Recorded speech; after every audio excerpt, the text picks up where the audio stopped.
No, I think Bob this year.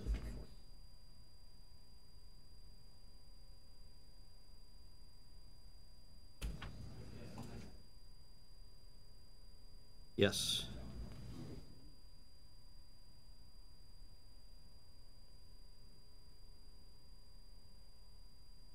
Go on for 2 hours before we get to that.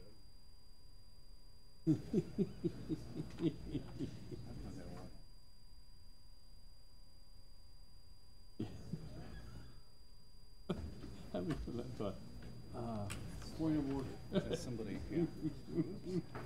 Somebody forgot to get their request in.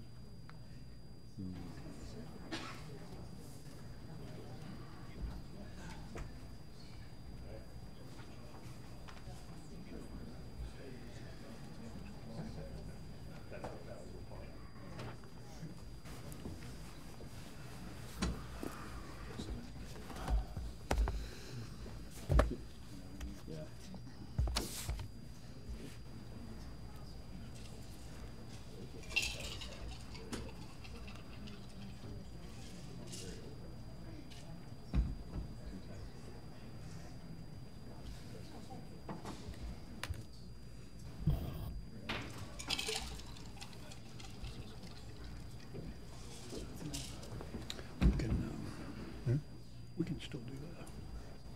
3 minutes. Public hearing. 5 minutes. Sure. Yeah.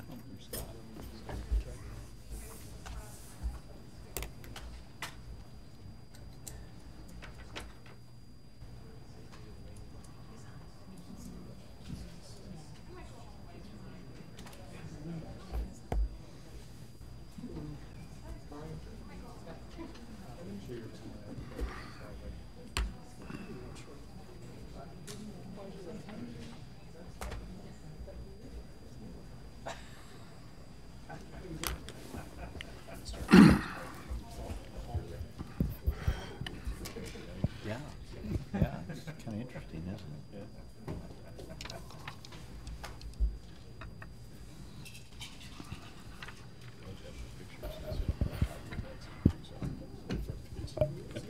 Yeah, where'd they pick you? Like, why am I picture in there? What are they? I'm scanning through going, oh, geez, you repeated a quote from a month ago. That's it.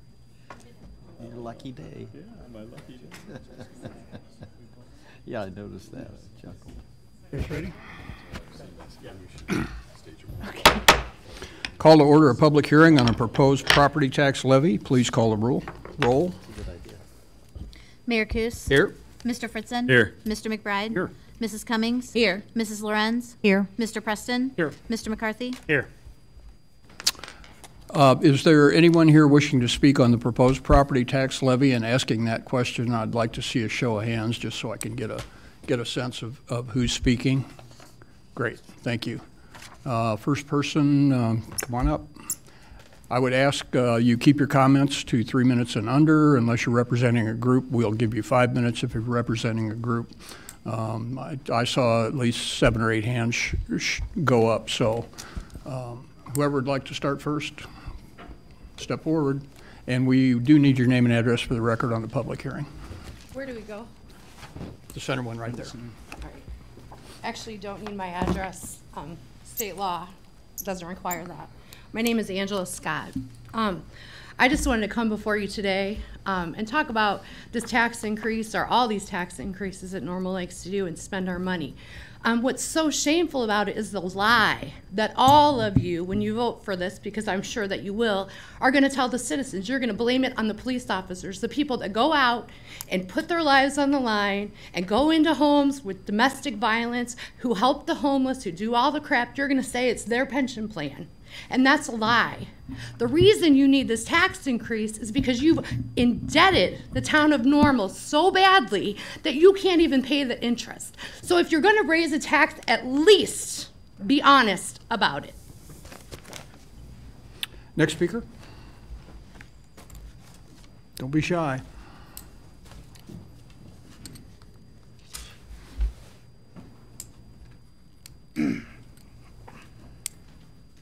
My name is Doug Fansler. Live in 307 Carriage Hills Road in Normal. I really don't want to raise taxes, but I don't know how many times I've heard that from this council and previous councils, but I'm pretty sure that we wouldn't need a tax increase tonight if I had $1 or $2 for every time I've heard that. How many times has that been said over the last 11 years when you have raised taxes? You would think that, and I hope that I would hear tonight something like, I really don't want to raise your taxes, and here's what I'm going to do about it. I hope those options have been presented to you, and I hope you have some options that would allow you to add that and. Sorry. When the two major funds for pensions, that one of which is the firemen and policemen, and the other one is the, sorry, I don't know the name of it, but it's the one that handles all the town, other town employees. Those two have been, one of them has been properly funded, or at least adequately, I don't know properly, the right terminology, for many years. That's the one that Mark Peterson and all of your town employees will be retiring under. The Firemen and Policemen Fund has been underfunded for many years by choice. There's a choice that was made by this council and previous councils to do that. Now you're at a point where legally you're trying to catch up, and I'm great. That's those pensions for those people should have probably been your top priority all along. I don't know why that wasn't. I hope you could speak to that tonight to tell us why you've chosen over the past few years, those of you that have been here, to underfund that. You at the point today where you're going to try to talk about raising taxes in order to properly fund that. One thing that I would like to understand is, why can't you take from the funding that you have for the other employees' pensions in order to make that up this year? You've underfunded it, the other one, every year up until now, and now you're trying to make it up. Granted, good thing. Why couldn't you do that? Is that an option? Is that even something that is even being expressed today or discussed today? Thank you.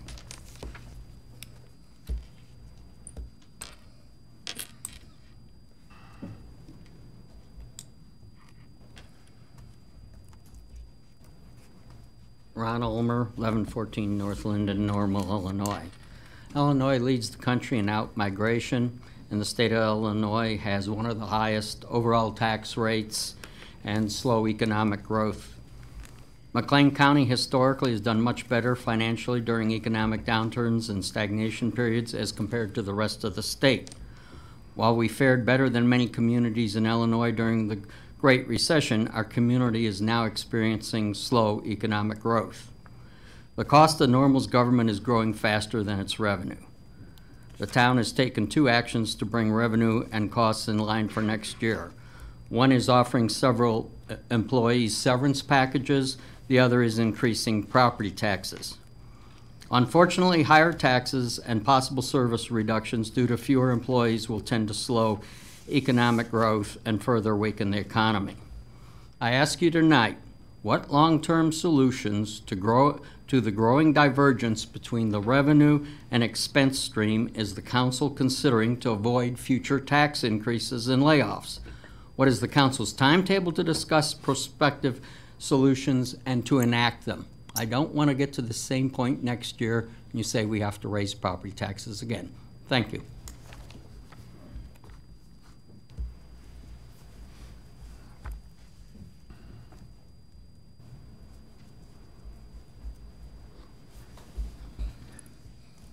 Good evening. My name is Craig Stimpert. I live here in Normal, and according to the pantograph from the last time I spoke, I'm a frequent critic of public spending. I'm not sure what to say here tonight that I haven't already said. My position on this has not changed. I oppose this tax increase. I would, however, like to take a moment to defend myself, at least what I think it means to be labeled a critic of public spending. First, what it doesn't mean. It does not mean that I am against fully funding our pensions. I support this council's goal to have them fully funded. That is commendable, and I support that. Never have advocated otherwise. Secondly, like most everybody here tonight, or at least I hope like most everyone here tonight, I have the utmost respect for our police and fire department personnel, as well as other Normal City employees. I believe they deserve a fully funded pension. And finally, while I am often in sharp disagreement with the spending patterns of this council, I have respect for all of you. I know many of you personally, met one-on-one with you. I appreciate your time and what you do.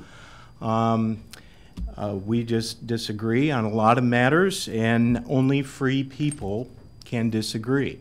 I have never viewed agreement to be a prerequisite for civic engagement. I think our government is better off when all points of view are presented and defended. Years ago, I attended a family budgeting seminar. And the speaker of that seminar said something to me that has made a lasting impression on my life. He said, "Don't ever tell your children that you can't afford something.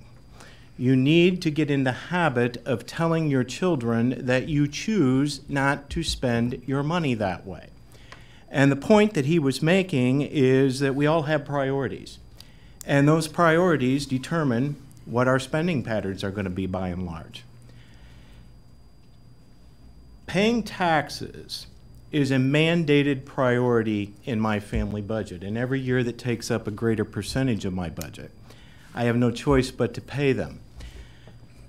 One of the things that I object to with the tax increase, one of the many things that I object to with tax increase, is the loss of freedom that I experience by the government dictating to me what my family spending is going to be.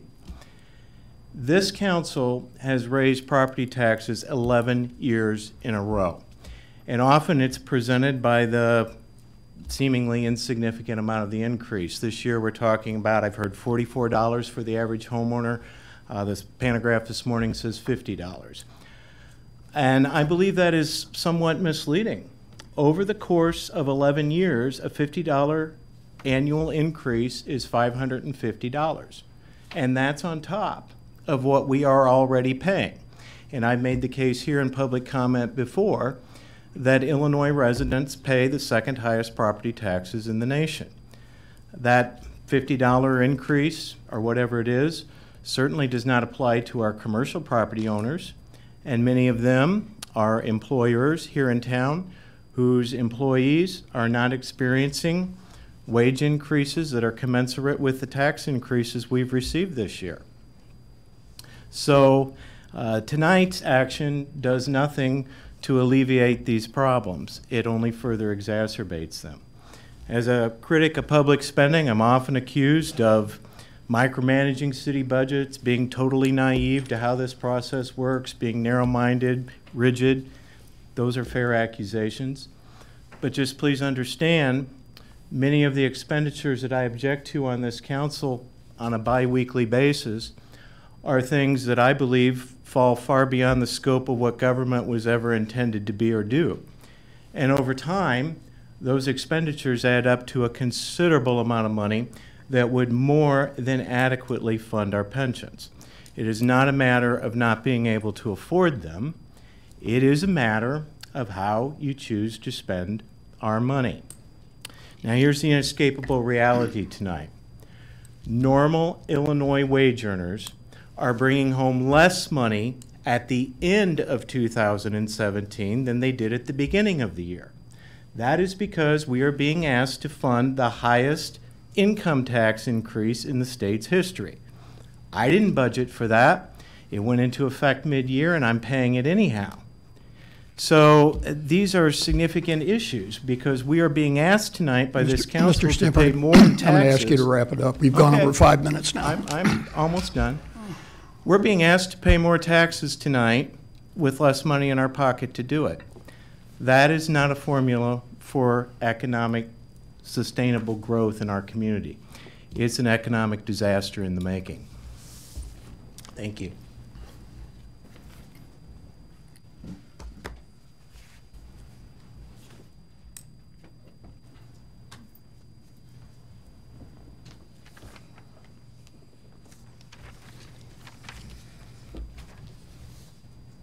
It's kind of different sitting on the other side of the table. I was trying to figure out tonight, Jeff, if I'm the third longest serving council member, 25 years, and I think you're more than that, and so is Sonia. maybe, whatever. Parker, just the formality, your name for the record. Parker Lawless. We all know you, but. Okay. Well, maybe you don't. Maybe that's good. I saw where you were going to raise taxes, and it was going to be because of the police and fire pension. And I think back of the years that I was on the council, and I think every year we use the same excuse. And listening to the last person, it seems like there's a situation where we don't have any priorities that limit this. And so we should change it. We know what these taxes are going to be. If we would ask the accountant in the town what the taxes are going to be next year for police and fire, they know that. They know what it is before that. We know that by the year, I think it's 2045, they're supposed to be paid up or whatever to a certain percentage. And we did have a plan for that, and I assume you have one now. But when we look at all the increases that everybody else has, the state of Illinois, as an example, passed a budget. It affected everybody in the state. The county lost $1.5 million. I don't know what the town of Normal lost. Bloomington lost money, so did Unit 5 and the school districts. And then we have our priorities of indebtedness. We're about $100 million now. The TIF district should be raising some money, and it's costing something to administer that. I don't know where we are with the Bloomington Normal sales tax dispute, but that could be used there.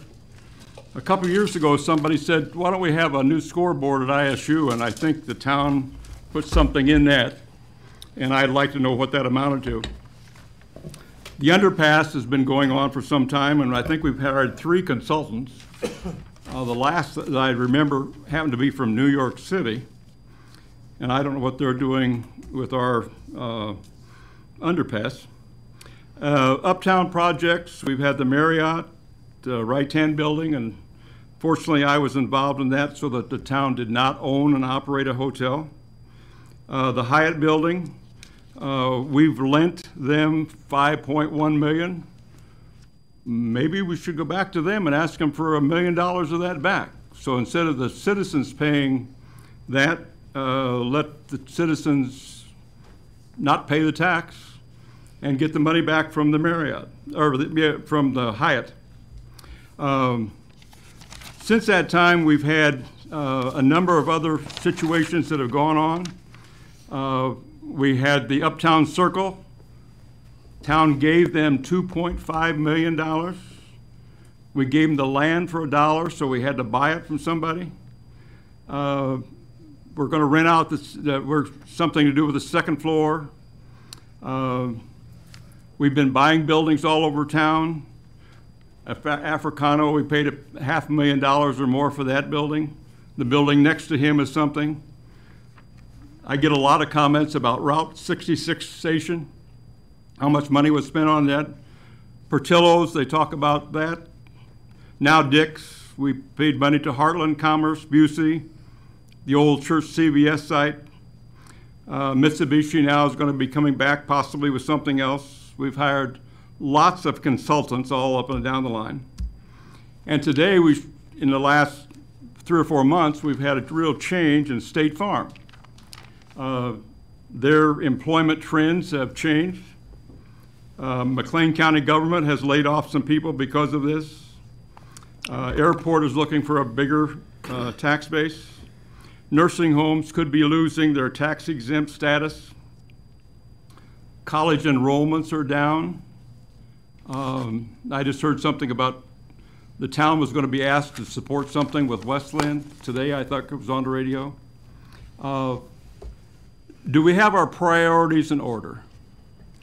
And instead of putting the pension plan at the end of the year, why don't we put it at the first of the year? We know exactly what it's going to be. And we know 5 years from now what it's going to be. So just continued spending money is not what the people in Normal want to have. Thank you.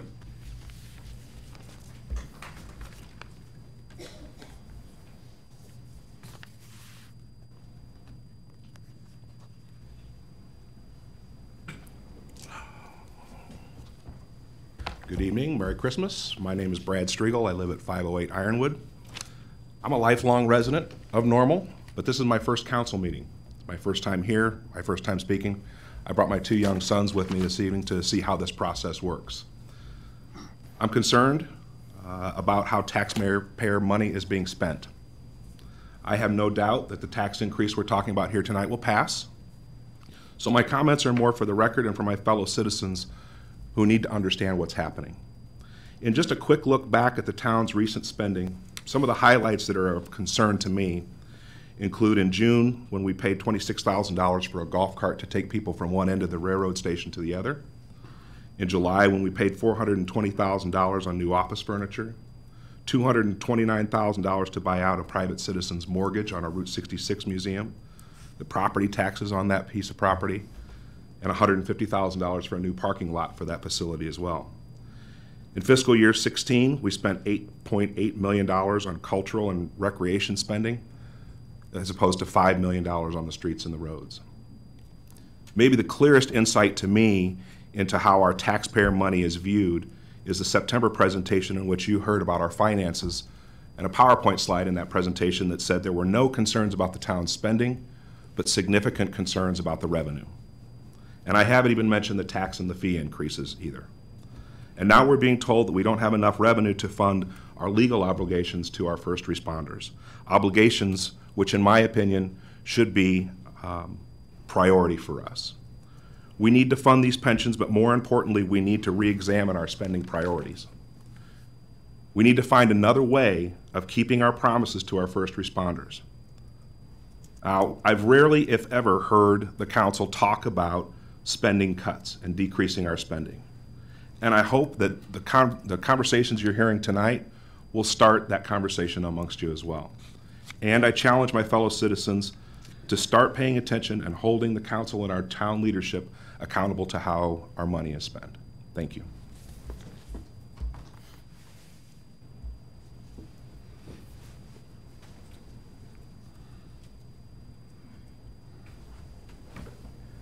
Good evening.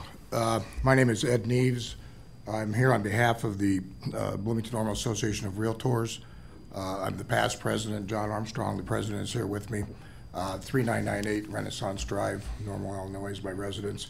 I'm also here as the elected treasurer of the Illinois Association of Realtors, serving in that capacity at the moment. Mr. Mayor, members of the council and town government, thank you for the opportunity to come before you.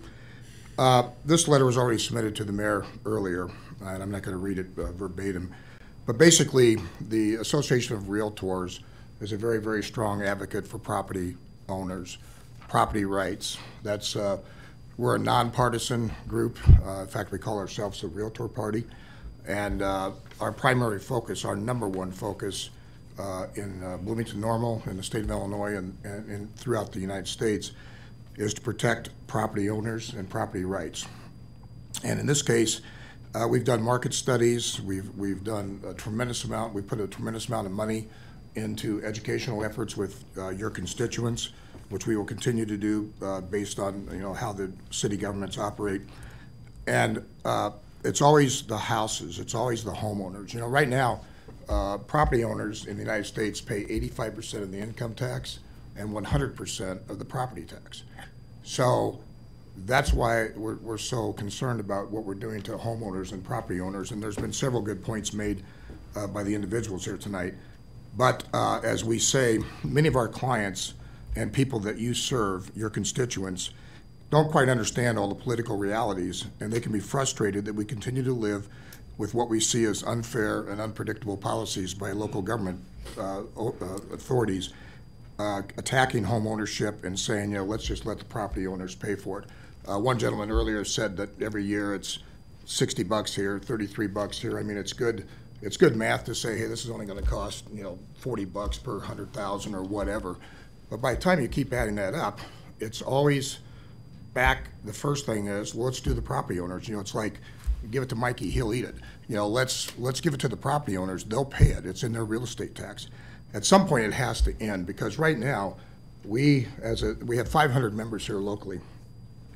We're the front line representing these communities, and I think those of you that know us, know that we talk extremely highly of this town and of Bloomington, and we try to sell the community, the quality of life that's here. But at some point, when these people are coming in from all over the country, especially with State Farm and interviewing, they go, my gosh, your taxes are so high here. You know, I mean, they're like 3, 4, 5 times higher. And Illinois is, I think, number 1, maybe number 2 in some with the taxes. We've got a migration going out. Right now, our pending sales are down in new construction 42% from last year, and it's down in regular construction also. So what? Is it taxes? Well, it's not the entire culprit. There's other culprits. But when we've got people bringing them here and they're deciding between here, Austin, wherever, whatever else they're going, one of the things is the property tax, and it just keeps getting higher and higher and higher. So the main thing that the realtors are asking of the governments, just do us no harm. Just leave real estate alone. Let us work it out in the free market. Let the consumers work it out. But every time a taxing body comes back and says, well, let's give it to the property owners, let's do it to the houses, it really puts us at an economic disadvantage to try to get people to locate here. And when a used house, a pre-owned house is sold, $28,000 is put into the local economy immediately. When a new construction home is sold, $82,000 goes into the economy that first year, and it creates 2 jobs. When we build a house, we create 100 jobs. And jobs, it's all about jobs. When we don't sell houses, it's not about what we make. It's more of this quality of life. It's community. Houses are community. But these kind of decisions that we understand as an organization, local governments have to make to meet their legal obligations. We get it. But at the same time, there should be alternatives that you can look at besides always going to private property owners. And it's a big deal. I mean, it's a big deal when people come in and they decide they don't want to move here because of the taxes. We lose a person coming in, we lose a family for the community, and we lose income for the towns, for both towns. So again, the Illinois Realtors and the Bloomington Normal Association of Realtors simply ask you, do no harm. Just leave it alone, find it someplace else, but quit going back to property owners every time that you need some money. Thank you.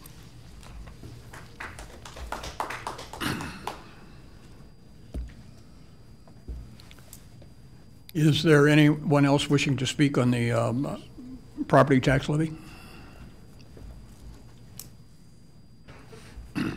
Hello, my name is Jeff Hobb. It's the second council meeting I've been to, first time speaking. I've been in this community, around this community for 51 years. And I love this community. And I see it going downhill. And I'm afraid people are going to start moving away. And I don't want to see that happen. I don't want to spend my retirement years. Technically I could retire when I'm 55, but I don't have the money to do that. So say when I'm 60, I'm afraid it's going to be too expensive to live here. And I don't want to move. So Mr. Fritzen, you said at the last meeting I was here that you can't always just say no, no, no, no, no. Sometimes I think you need to start saying no. I think you guys say yes way too much. Thank you.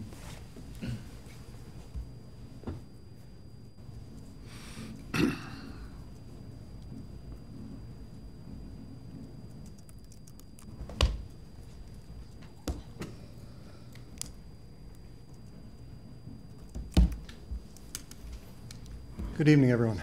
Mark Turritilli, 1212 Timber Ridge Court. I want to thank the staff for the decorations outside. They look wonderful. For 3 minutes, I'm going to ask you to hear me as a concerned citizen, someone who loves this community and cares about it and wants to see the best for it as much as you do. Let's put our sometimes adversarial relationship aside. Please listen to what I have to say tonight. I'm not trying to lay blame anywhere or criticize. I'm trying to state the enormity of the problem, so please hear what I have to say. There have been a couple of great comments recently. We heard that we want to get this money into the pension fund and put it to work because it earns interest. It's invested. Absolutely, we should be doing that. Money is available besides property taxes. It was mentioned that it all comes into a common fund, sales tax, motor fuel, it all goes in there and we can write our checks from it any way we want. We absolutely have to do more than the property tax. It doesn't matter what we're going to do tonight with the property tax. It doesn't. This is not going to solve the problem. It just isn't. And proof of that is in the capital plan for 5 years. The next 4 years are showing tax increases at the rate, not just because of assessment increases, for fire and police. It's already on the books. We know that there's going to be more than just tonight. And we've already admitted that this won't solve the problem. I was here a year ago, so were some other people. and we passed a levy that raised $450,000. And the pension liability increased by over $5.5 million in 1 year. We've had a property tax increase every year for 10 years. We're going to be 60% higher than we were in 2008 for these levies. And every year, the pension has gotten bigger and bigger and bigger. In that same time, we've lost 12% of the funding level. You cannot, you will not be able to balance the requirement of funding these pensions on the backs of property owners. It just can't be done. There's over $70 million right now that's short, okay? It's been losing ground, so the extra $3 million a year that we're getting from property taxes in the last 10 years is losing ground to the point where we have $70 million to make up, and that's not even including our post-employment benefits for health care. Guys, we can't do it with property taxes. I agree, we want to fund these pensions. Let's fund these pensions, and it's going to take more than property taxes to do it. We were shown that we had $3 million unallocated sales tax at the beginning of the year. There were a lot of proposals floated, and one of them was move some of the money into the pensions, but it wasn't done. The money is there. We've heard litany after litany of other places we could have saved the money from. I hear the comment that we don't want to cut services, but there's a lot of things that we could do to move the money in. I understand that the property taxes are the most stable resource, but you know what? We are pulling all this money in every year. The general fund has gone up 50% over the same amount of time. Money is available. We need to move it into pensions. The property taxes. One of the comparisons that's made is that Normal has some of the lowest property taxes of our neighboring towns for comparison. It's an unfair comparison because while that may be true, we have the highest local sales tax in the state, period. Don't believe me? Look it up. Our local home rule sales tax, 2.5%, is higher than every other community. Overall, other communities may be higher. They pay county taxes and whatnot, but we're funding our stuff with the sales tax. That's why it's not reflected in the property taxes. We are paying enough money to get the job done. We need to do far, far more than just the property taxes. That's what I'm encouraging you to do. Once again, as a concerned citizen, it can't be solved this way. We've got to move other money. We've got to change our priorities. Thank you for your time tonight.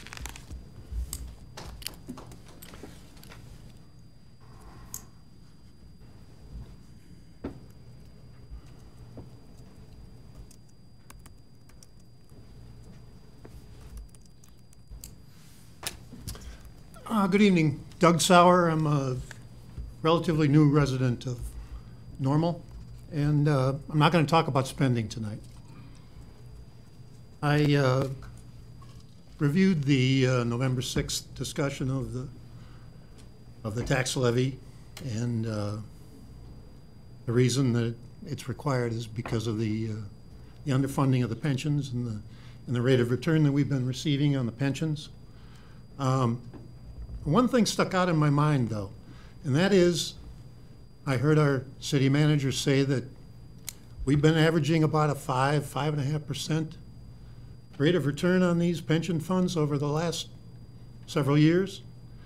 And I heard no comments from the council other than, well, you know, if we don't achieve the 6.75% pension return, and if we don't fund these pensions by 90%, then we're obligated to increase our property taxes every year.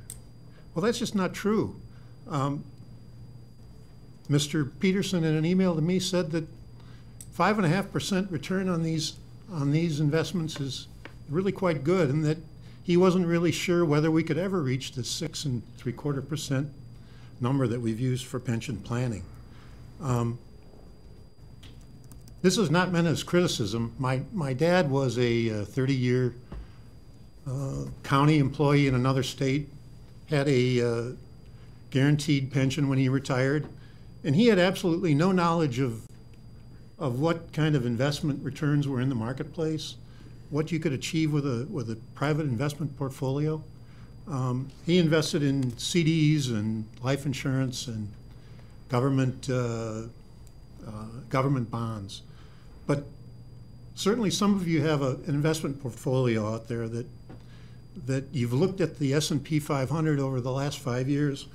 The S&P 500 for the last 5 years has gained 70%. And we can own a low-cost S&P 500 index fund. It also pays a 2% dividend along with that return. We also, if we invested in something as safe as U.S. Treasury bonds, they've gained, roughly 3% over the last 5 years. But you combine that into a 65-35 portfolio like these pension funds have, and you're talking about an average return annually that's double what we've been getting with these pension funds, 5.5%. So I'm asking someone on the council to just take a look at these investments, and I know that the state and that the pension boards control these investments, but that doesn't mean that somebody in the town staff shouldn't take the initiative and do some arm twisting to let these funds know, these pension funds know that we're underperforming and we need to fix it, because it's the taxpayers that are picking up this underperformance every year. And if we don't, and even though we've missed it for the last 5 or 10 years because the stock market and the bond market have both been booming, we can fix it now and we can prevent this from eating into our tax money for the next 5 years. So please, someone look into this and see if there's something that we can do to fix it. Thank you.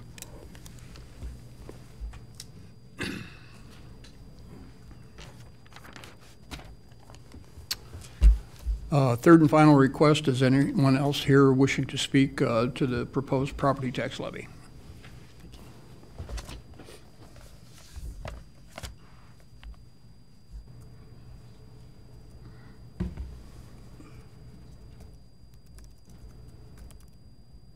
Council and Mayor, I have a prepared statement. Did you know that the median Excuse age... me, sir. I need your name and address for the record. Jared Rakowskis, 445 Beechwood Court, North Normal. Thank you. Did you know the median age in Illinois is 37.7 years? Did you know the median household income in Normal is approximately $59,000? Did you know that 53% of Normal residents have at least a bachelor's degree? Did you know the median home value is $170,000? Did you know the most common industry in Normal is education? These figures are important because they demonstrate the irrefutable fact that I am your median citizen. I am your median constituent. I am your median homeowner. I am your median consumer. In short, I am your median source of tax revenue. Some might say the average Joe, though in truth, I am the median Joe, not the mean Joe. That's a stats joke, by the way.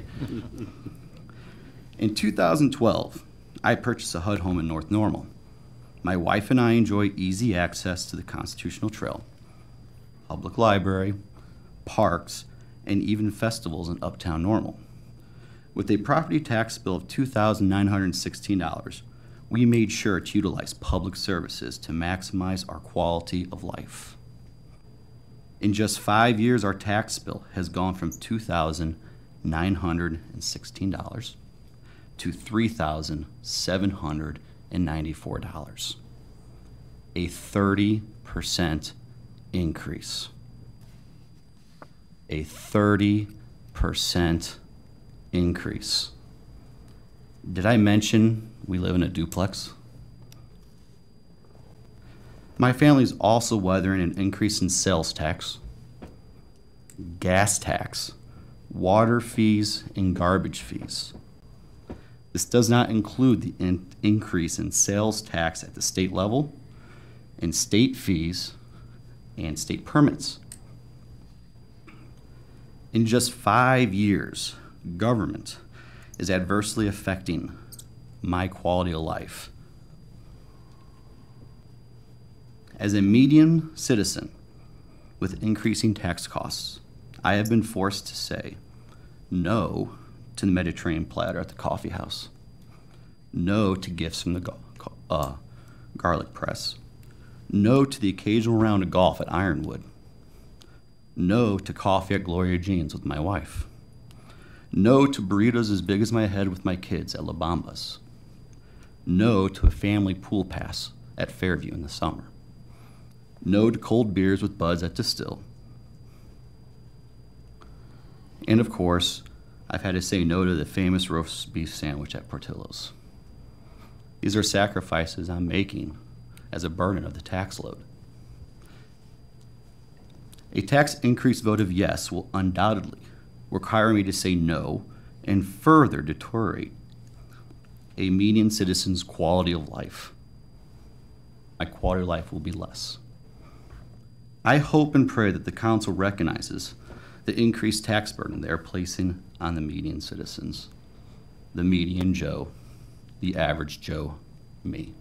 Thank you very much.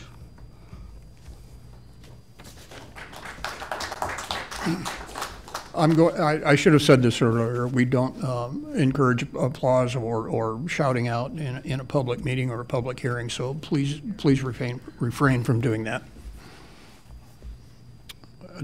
Do we have anyone else wishing to speak?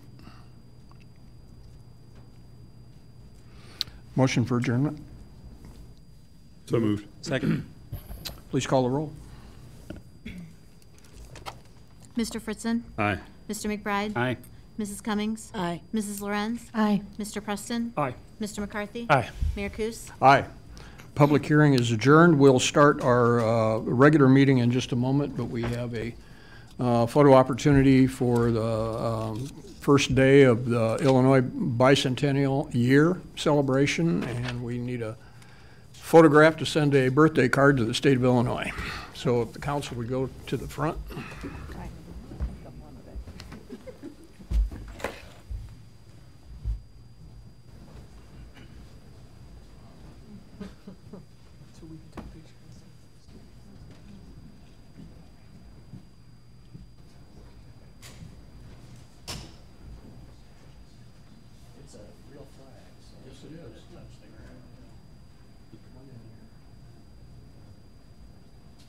You guys know the drill.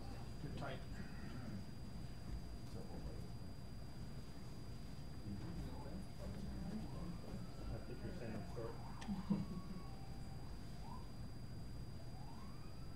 One, two, three. One more, 2, 3. Okay, thank you.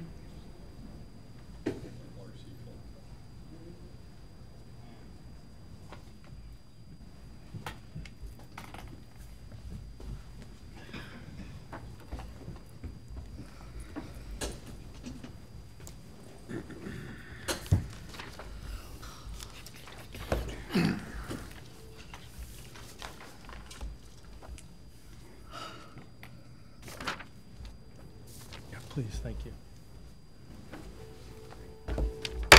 Call order, regular meeting for the Normal Town Council for December 4th, 2017. Please call the roll. Mayor Kus? Here. Mr. Fritzen? Here. Mr. McBride? Here. Mrs. Cummings? Here. Mrs. Lorenz? Here. Mr. Preston? Here. Mr. McCarthy? Here. We'll begin with the Pledge of Allegiance. I pledge allegiance to the flag of the United States of America and to the republic for which it stands, one nation, under God, indivisible, with liberty and justice for all. We've had 2 requests for public comment. The first request came from Joel Studebaker. Again, I'd like you to hold your comments to 3 minutes or so. Thank you. Good evening. Items under the omnibus vote agenda are considered to be routine in nature. However, item K, the resolution approving a property tax settlement agreement, is far from routine. It seems to me that routine determinations of a property's EAV are made by the elected assessor and not negotiated as a settlement to a legal action. That's what I'm here to discuss. I don't own property in Normal, I rent, but if I did own property, I do not imagine I would be able to afford to challenge my assessed property value in court, the way that First Sight has here, nor would I be interested in doing so, as I recognize the importance of property taxes in funding crucial services, in particular our schools. As such, I do not imagine residents like me would ever see our name on the other end of one of these so-called routine agreements. It is my understanding that this measure has been recommended to the council by Unit 5's administration and the city manager, along with some members of the council, have represented this as a good deal for the district. However, we must acknowledge that this is not actually a good deal for Unit 5. This is a concession made by a district that cannot justify pursuing what it is owed in the face of costly litigation. Let's be clear about what has happened here. First Sight has amassed enough wealth that it can afford punitive litigation that benefits its owners at the expense of every other resident in Normal. We, homeowners in particular, are left on the hook to either cover the shortfall or face cuts to services we care about, like education.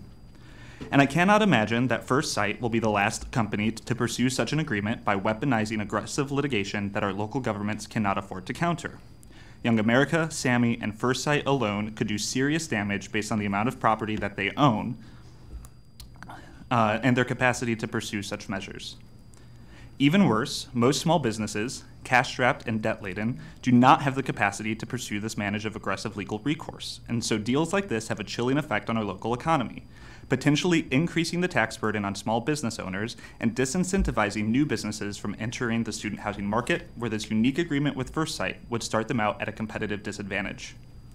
Ultimately, we must admit one of two things. Either this is a bad deal pursued in bad faith, which I don't think it is, or this is a concession in a battle with a business that our community cannot afford to fight.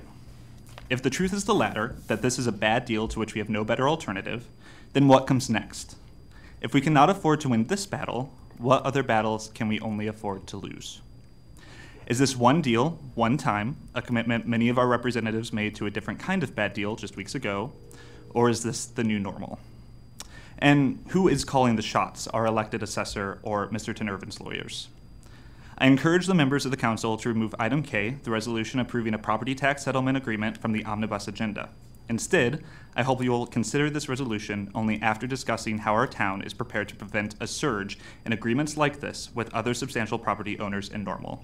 I, for one, would like some assurances that this is not in any way routine. Thank you. Our next speaker is Mark Tiratelli.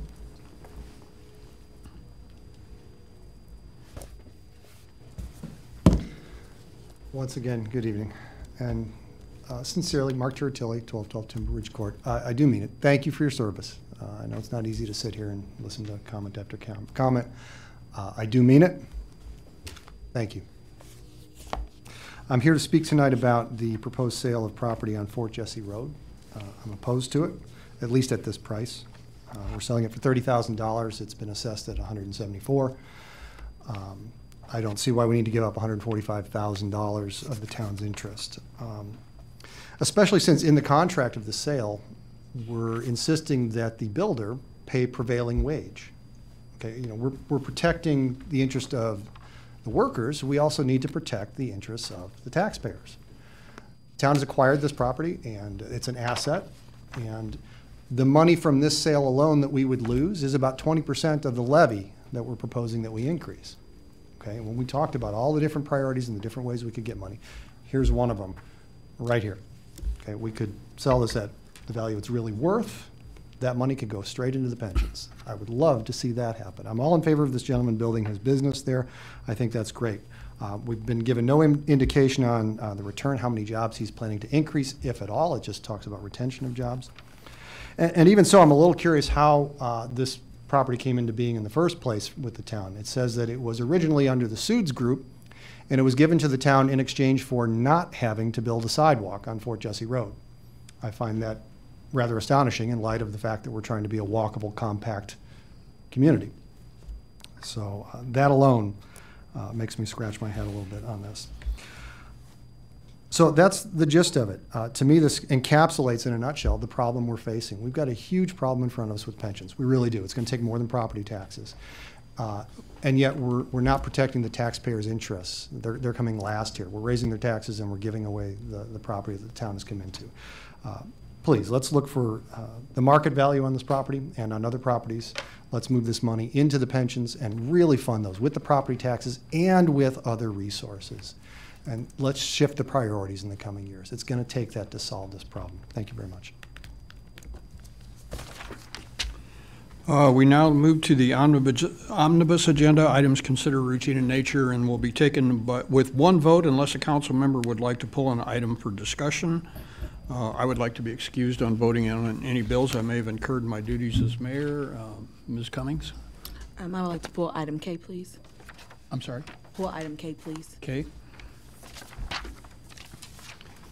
Mr. McBride? I'd like to be excused from any bills I might have incurred in my performing my duties as council. Thank you. Mr. Fritzen? I'd like to ask to be excused from voting on Bloomington offset bills and remove item L.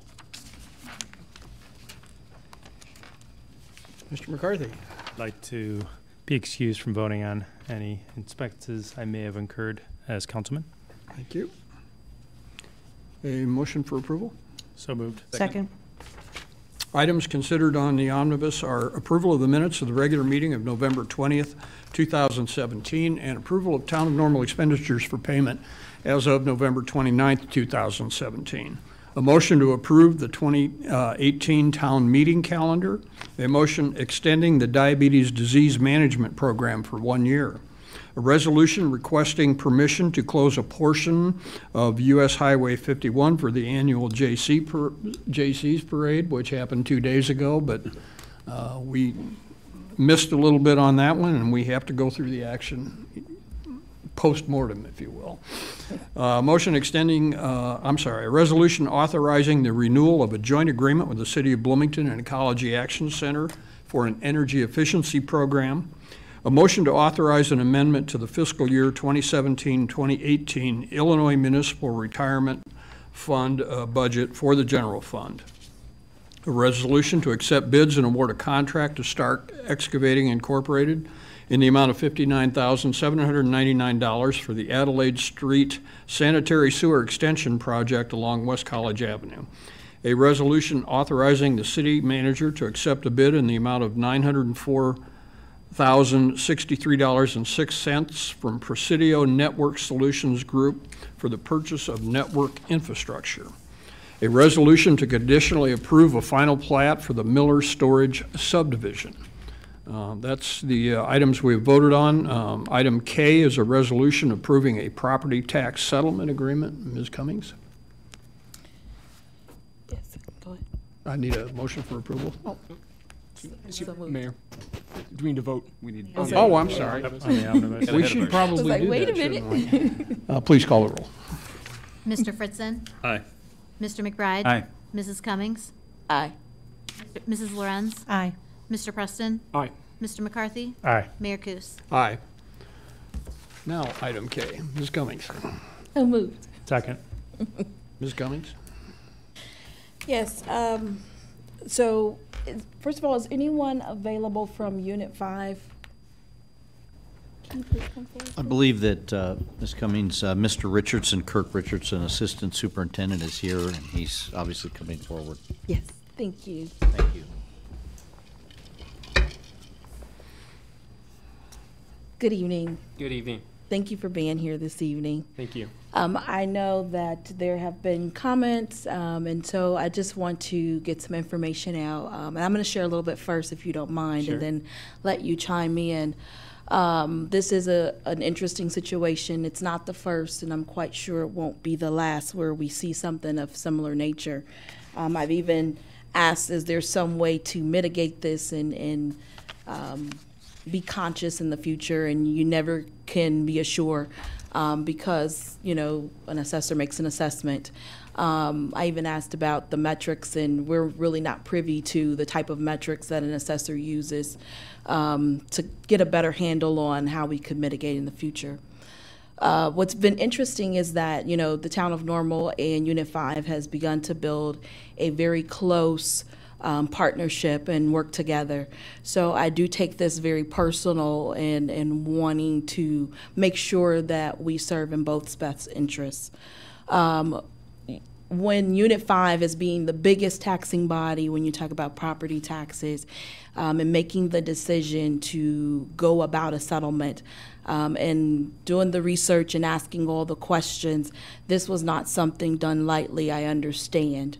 I do understand that this initially went to the local board of review, and at that time they had awarded favor of the property owner, but Unit 5 wanted to appeal that. After then getting your own separate legal involved that you do when these types of disputes or settlements might come into play, you when they looked at everything before approaching the Property Tax Appeal Review Board, also known as PTAB, and it was kind of determined that a settlement might be the best suit for you. And it's not just, you know, from money perspective, but from their legal standpoint. What's very interesting is doing my research, I found out that a lot of times PTAB does rule in favor of the property owners versus the assessors and those who, and the municipalities and the counties who might be in conjunction on the appeals.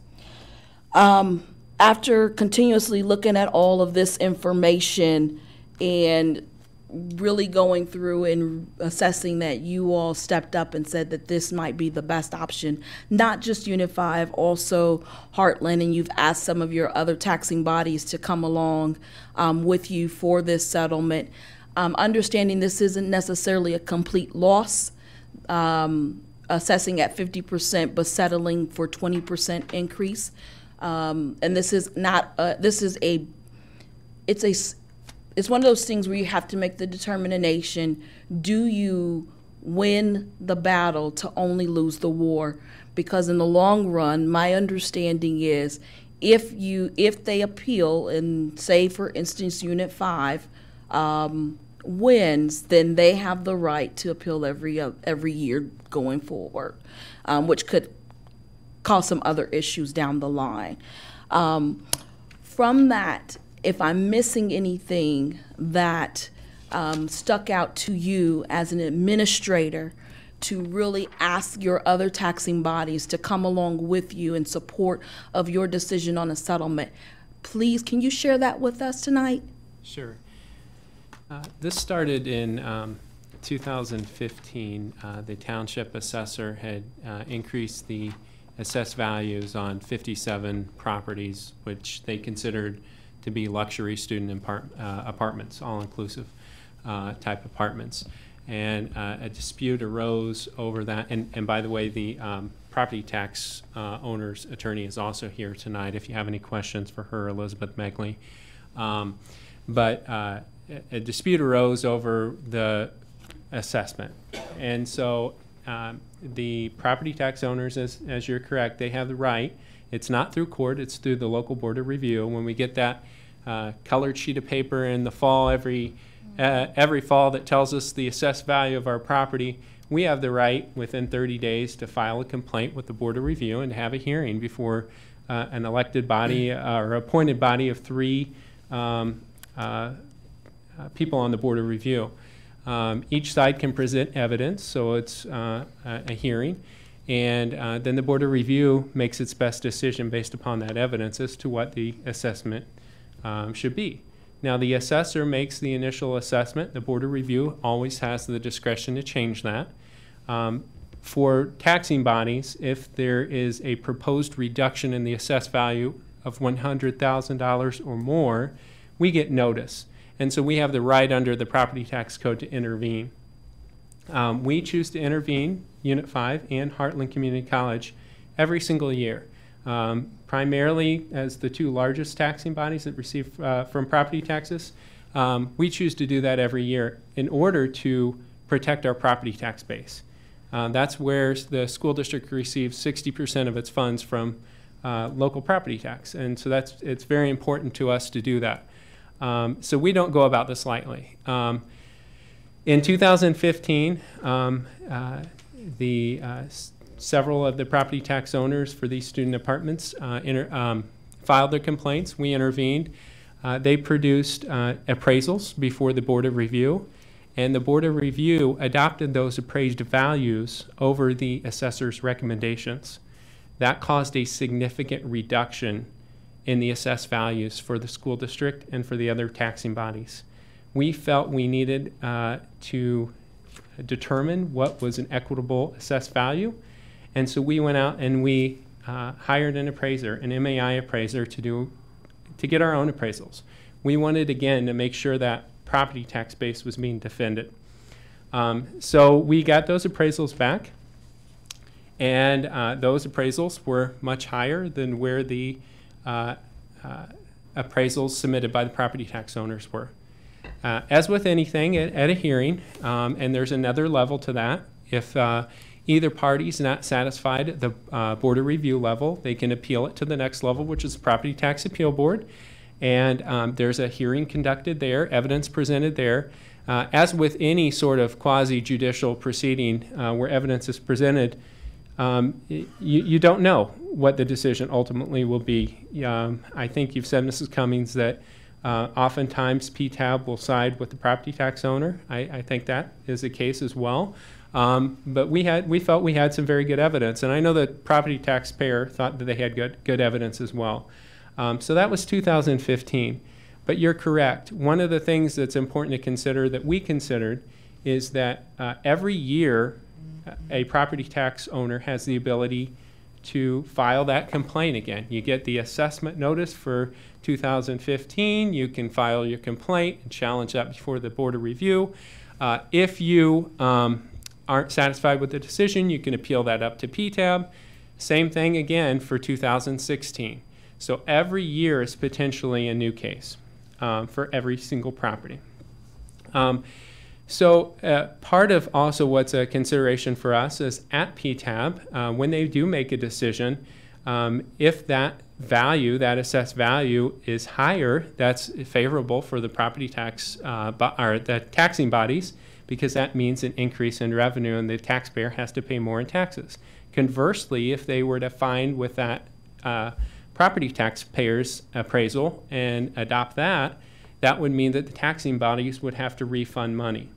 The school district was in a situation, as you know, where before this year we did not have evidence-based funding, we didn't have a budget, and we were faced with uncertain revenue from the state of Illinois.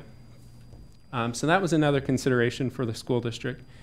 On top of that, PTAB has a big docket, and they're delayed quite a bit.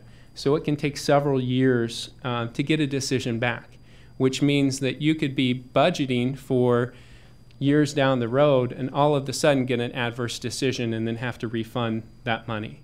Our budget's very tight. In fact, this last school year, or for this school year, we adopted a $1.2 million deficit for the school district. If we were to take that big hit in the assessed value, that means that we would have to refund that. That means higher class sizes. That means fewer teachers. And so that's how it impacts us as a school district. So there were a number of factors that we were facing. In addition, I think another thing to consider is we had appealed for 6 properties in 2015. In 2015, like I said, the Board of Review adopted the taxpayers' appraisals and reduced the value. 2016, after the school district had gone out and obtained its own appraisals, the Board of Review adjusted those assessed values upwards. For those 6 properties, what we ended up doing is agreeing on a compromise. That compromise extends over a number of years, and we felt that was a good solution for those 6 properties. Although it may not be ultimately what we could have received had PTAB adopted all of our appraisals for those 6 properties, that was an unknown. What was known is the litigation expense, and we were willing to pursue that and to do that, but the certainty that comes with having a known assessed value from a budgeting perspective shouldn't be lost. The school district, we ended up at an assessed value on all 6 of these properties that was more than half, we had the guy talking about the median, more than the average of what those appraisals are. So we thought, if you look at the 2 appraisals, we end up someplace in the middle, probably a little bit more in favor of the taxing bodies. That wasn't a bad deal. On top of that, what the taxing bodies did, and we probably wouldn't have reached an agreement had they just done that. What was also agreed to in this agreement is there's 20 other properties. The taxpayers agreed to increase the assessed value on those properties by 20%. And so that increased value more than made up for any potential loss had we received that additional revenue based upon our appraisals for the 6 properties. They did that voluntarily. The assessor did not increase those assessments.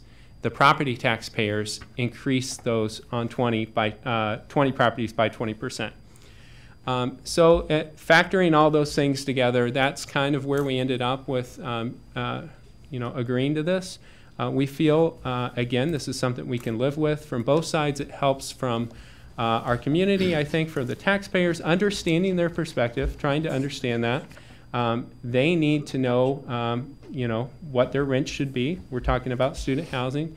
And from a taxing body's perspective, we need to know what our revenues are going to be as best as possible so we can budget and spend the money where it should be, which is for a school district is our students. Thank you.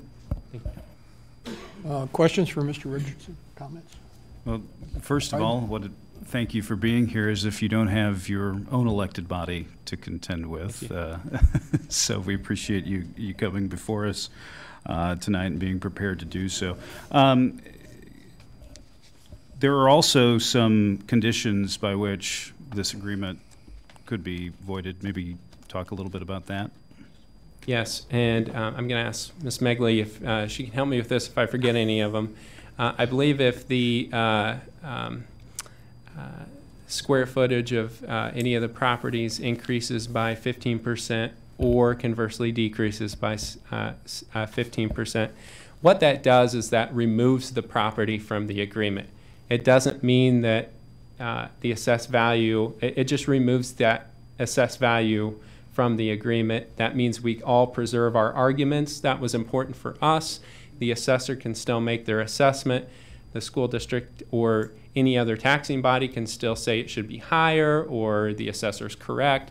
Still preserves the taxpayer's ability to say, no, I think this is too high of an assessment and it should be reduced. So those were 2 of the conditions. The other one was a decrease in enrollment at ISU and Illinois Wesleyan University by 1,100 students. In Heartland. And decrease in the employment at State Farm by below 14,000, I believe.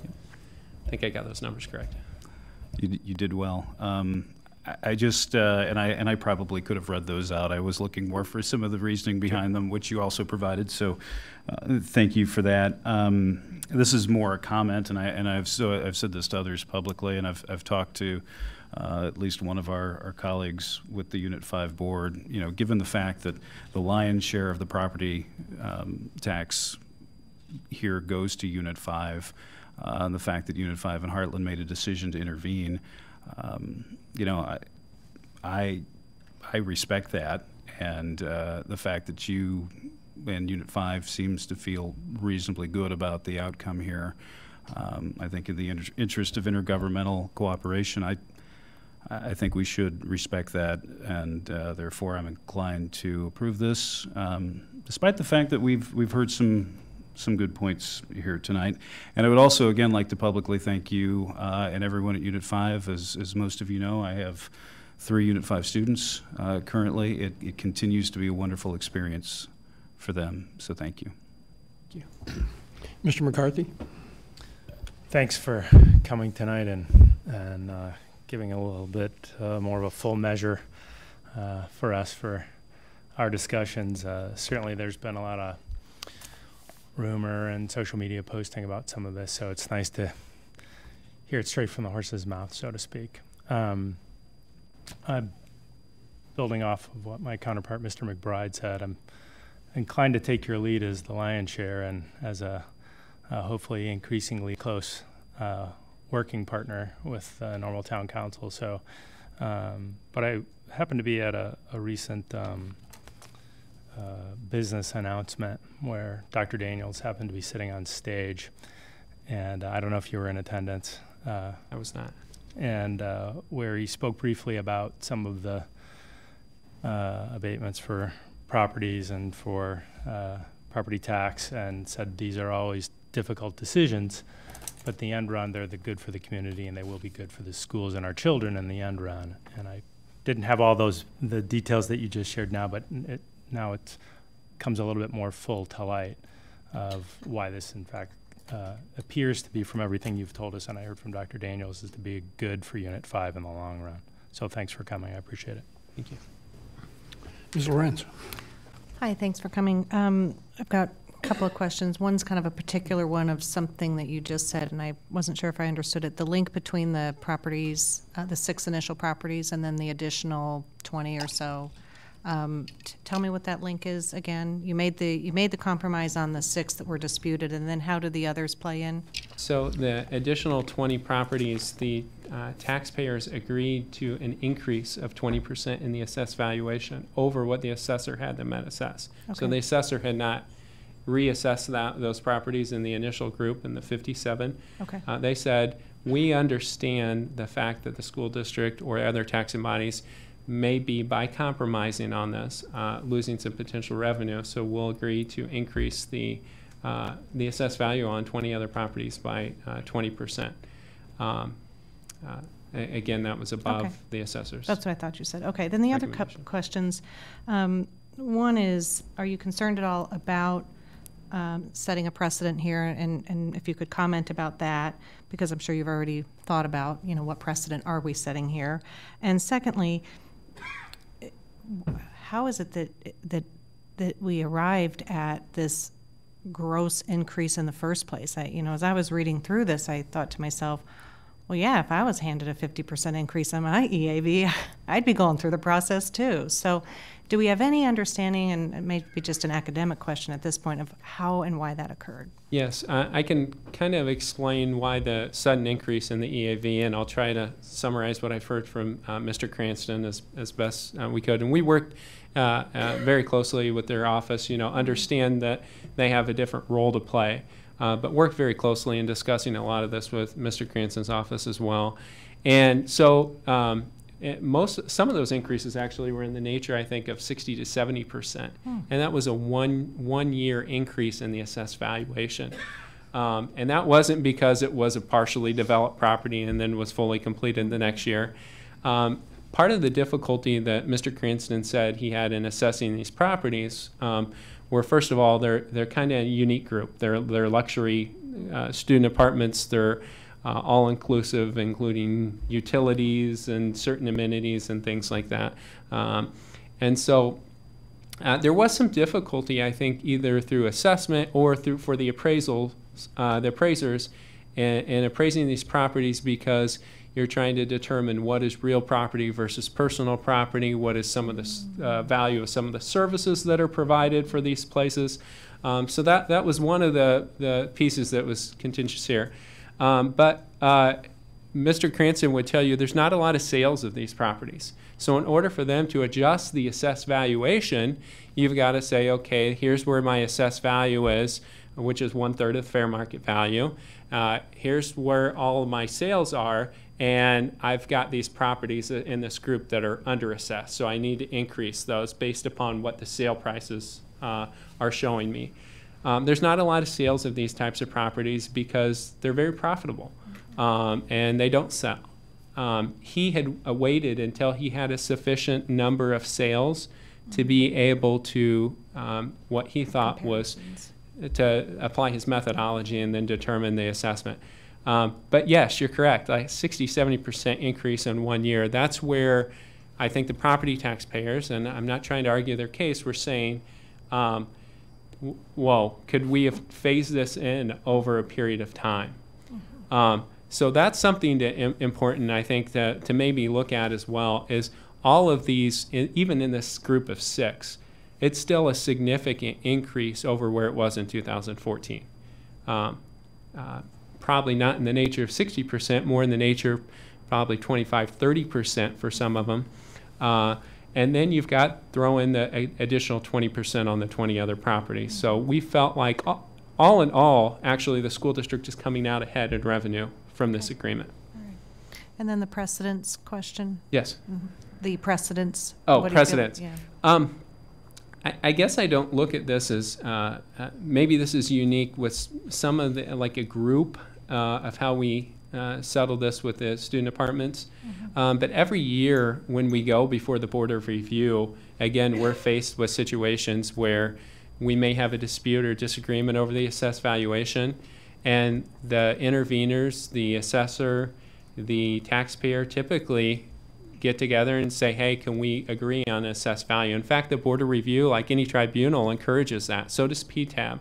In fact, I've heard PTAB ask people to go out of the room and to negotiate a settlement. So, you know, that's not unique to be able to try to find some common ground there, which is what we felt like we did here. I can assure you we would not have agreed to this had we not felt that it was in the district's best interest. Okay, thank you.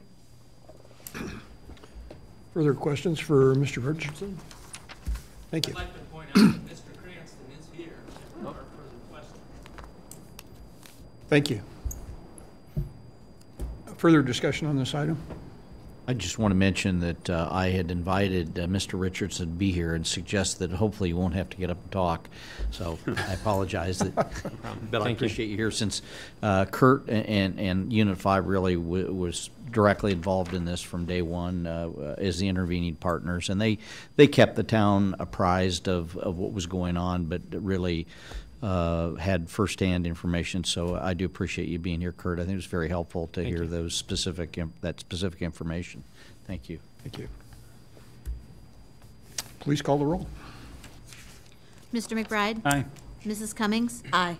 Mrs. Lorenz? Aye. Mr. Preston? Aye. Mr. McCarthy? Aye. Mr. Fritzen? Aye. Mayor Kus? Aye. The resolution is approved. Item L is an ordinance approving a redevelopment agreement for the property located at 1404 Fort Jesse Road. Mr. Fritzen? Move approval. Thank you. Second. Mr. Fritzen? I guess the question I had is how did we arrive at the sale price? What factors went into that? Well, if I may, Mayor, when we acquired this property, I think in August of 2016, and we did receive it as consideration from the developer of the, I think it was called Sood's Business Park. It wasn't Sood, it was a couple other gentlemen who'd owned the property, developed some years ago, and as part of that original agreement, were required to construct a sidewalk along Fort Jesse Road. They argued correctly that because of the drainage way along Fort Jesse Road, that was going to be an extraordinarily expensive sidewalk. They were going to have to install retaining wall almost the entire length, and it was a burdensome undertaking that I don't think anybody really realized or acknowledged way back when. And it was probably in the mid to late 80s or 90s that development agreement was first executed.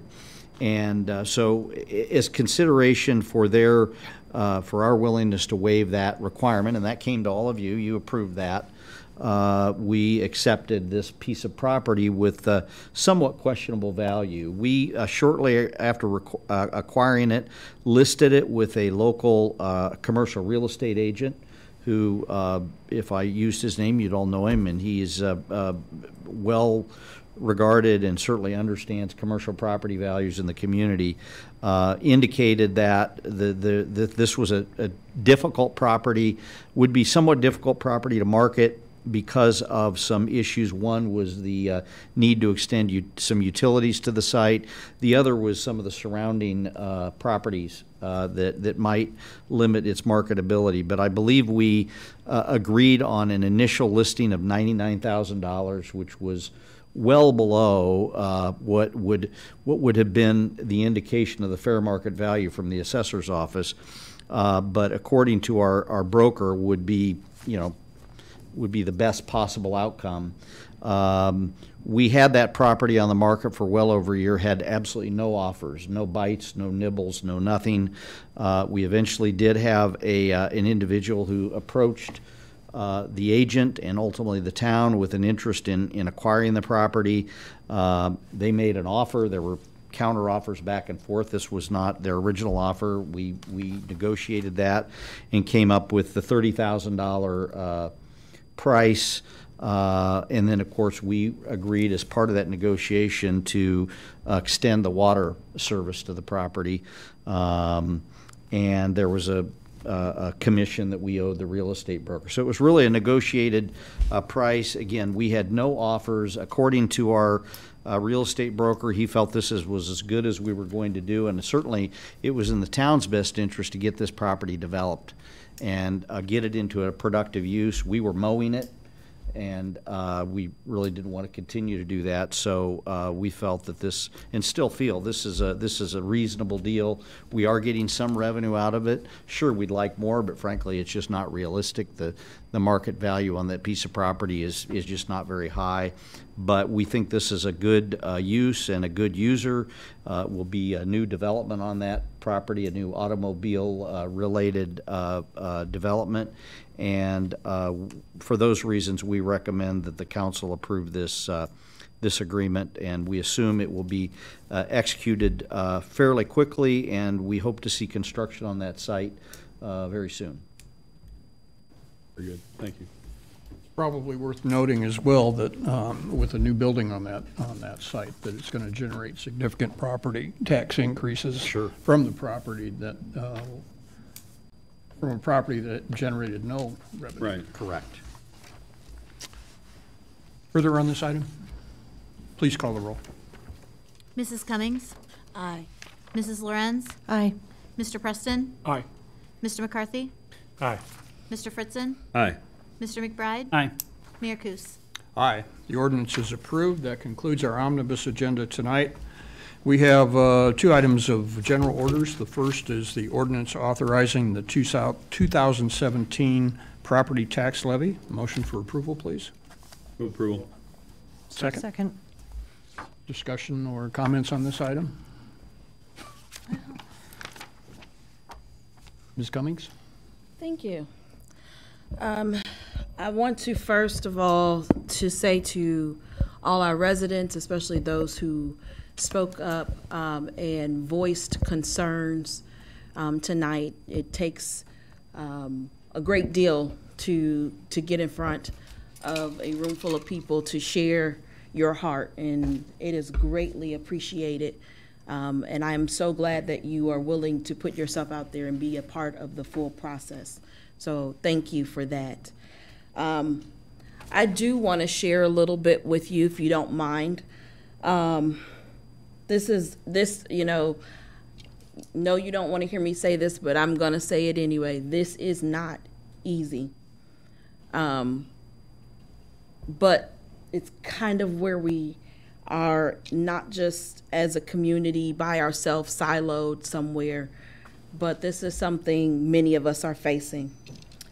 I've spent some time reading, rereading, dissecting, intersecting, trisecting, if you will, 40 ILCS, also known as the Illinois Pension Code. I suggest you all kind of write it down for me. Very interesting, Articles 3, 5, and 7. Article 3 focuses on police pension. Article 5 focuses on fire. And Article 7 focuses on all other municipal workers, which is known under the Illinois Municipal Retirement Fund, also known as IMRF. If you will delight me for a moment and lend me your ears, I'm going to read you a part of Article 3, which is also duplicated with one word changing from police to fire in Article 7 and slightly different language in Article 7 for the IMRF, but very much the same. Section 3-125, I'll repeat that, Section 3-125. Under financing, it reads, the city council or the board of trustee of the municipality shall annually levy a tax upon all the taxable property of the municipality at the rate on the dollar, which will provide an amount which, when added to the deductions for the salaries or wages and revenue available from other sources, will equal a sum sufficient to meet the amount requirements of the police pension fund, police being used interchangeably. When you go down to section 2, it says an amount sufficient to bring the total assets of the pension fund up to 90% of the total actuarial liabilities of the pension fund by the end of municipal fiscal year 2040. What's interesting is that basically it calls for property tax levies. Also, when you read further and some more information, it also talks about if we're not on target based off of their targets, pre-assessed by the state, not by the town or the county, but by the state, that in 2016, you will forfeit 1/3 of your revenue. 2017, 2/3 of your revenue. 2018 and beyond, you will forfeit your entire revenue. Continuing on, they talk about all monies derived from the taxes levied are a part of the police pension fund. Once again, those taxes being levied are property tax. The property tax, looking over the portion in which the town of Normal receives, we've had 0% change in the general fund, which many of you talked about things that we account for out of the general fund. 0% change towards the library. All of our changes have been to police, fire, IMRF, and Social Security, which we have an obligation to according to 40 ILCS. Something to note is that the police and fire, their pensions are governed by a commission, which is it's locally run by a local run commission. They administer, make all decisions as it relates to the pension. When it comes to the Illinois Municipal Retirement Fund, it's done at the state level.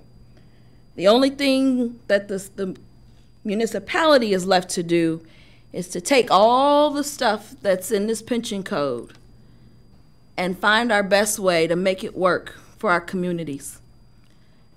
Sad enough, we have to take what the state gives us and figure out, based off of what they tell us we can do, among the fact that they do the administration, aside from police and fire, they have their own commission. We're left to make the hard decision. We're also left taking the whipping from our constituents when we have to do what they've written in their state statutes. I understand every word you all have said. I've heard you. I've read through this to find out, is there any other way? I could not find a single way. I'm heavy in having to share the news and share the information, but I'd rather you be informed as best as you possibly can be. That's all I have to say tonight. Thank you. Further? McBride? I'll be the one to try to follow. Very well done. Just probably adding to it, I've heard, and again, I hear you. I pay them too. I've heard several people say, that we're raising your taxes, and the fact is, it's our taxes.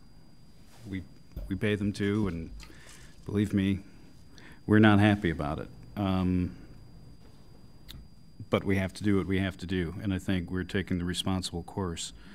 It's also, and I think this gets lost sometimes whenever we're talking about any sort of revenue issue, but things cost more over time, and it's very easy to forget that.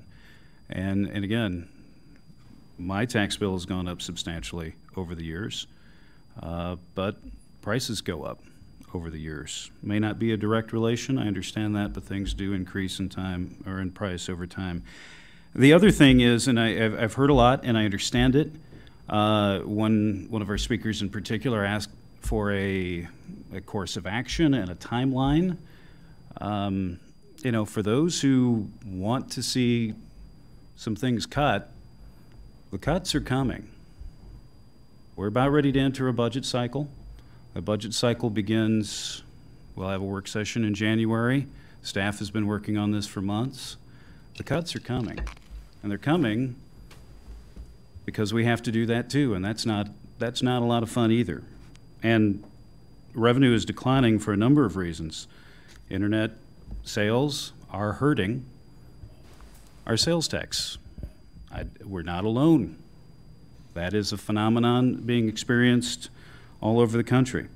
And then the other thing, and this is very, very important, our workforce is diminishing, and that impacts everybody and everything. And that's a Normal problem, and a Bloomington problem, and a McLean County problem. And that is actually, at the end of the day, probably the biggest reason we're seeing. It's fewer people buying things, fewer people paying income tax.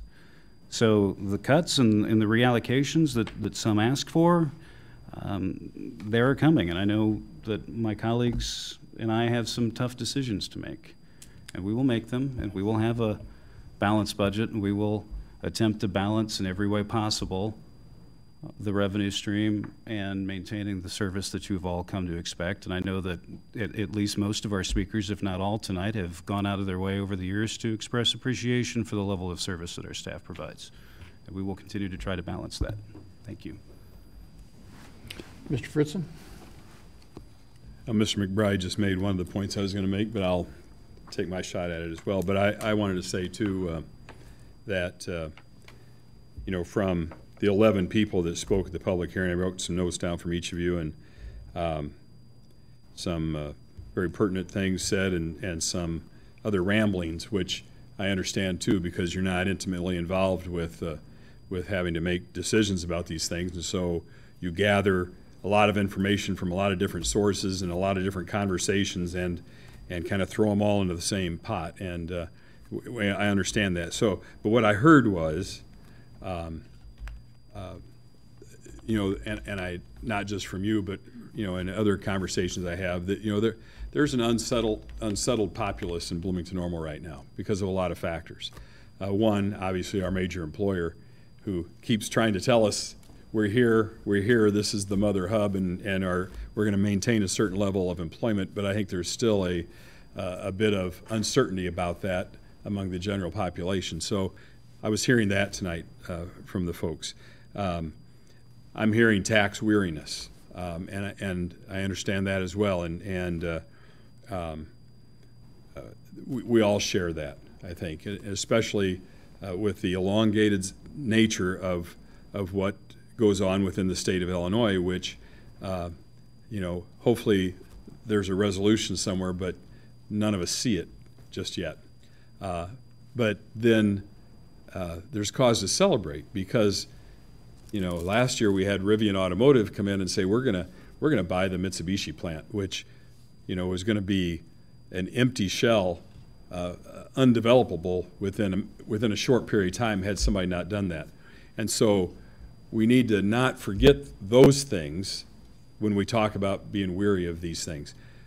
Just last week, Mr. McCarthy referred to Brandt Industries announcement. It's not normal, but it's right on our edge. They're going to be a great neighbor to us, and you know, some controversy there over the abatements. And again, difficult decisions for Unit 5.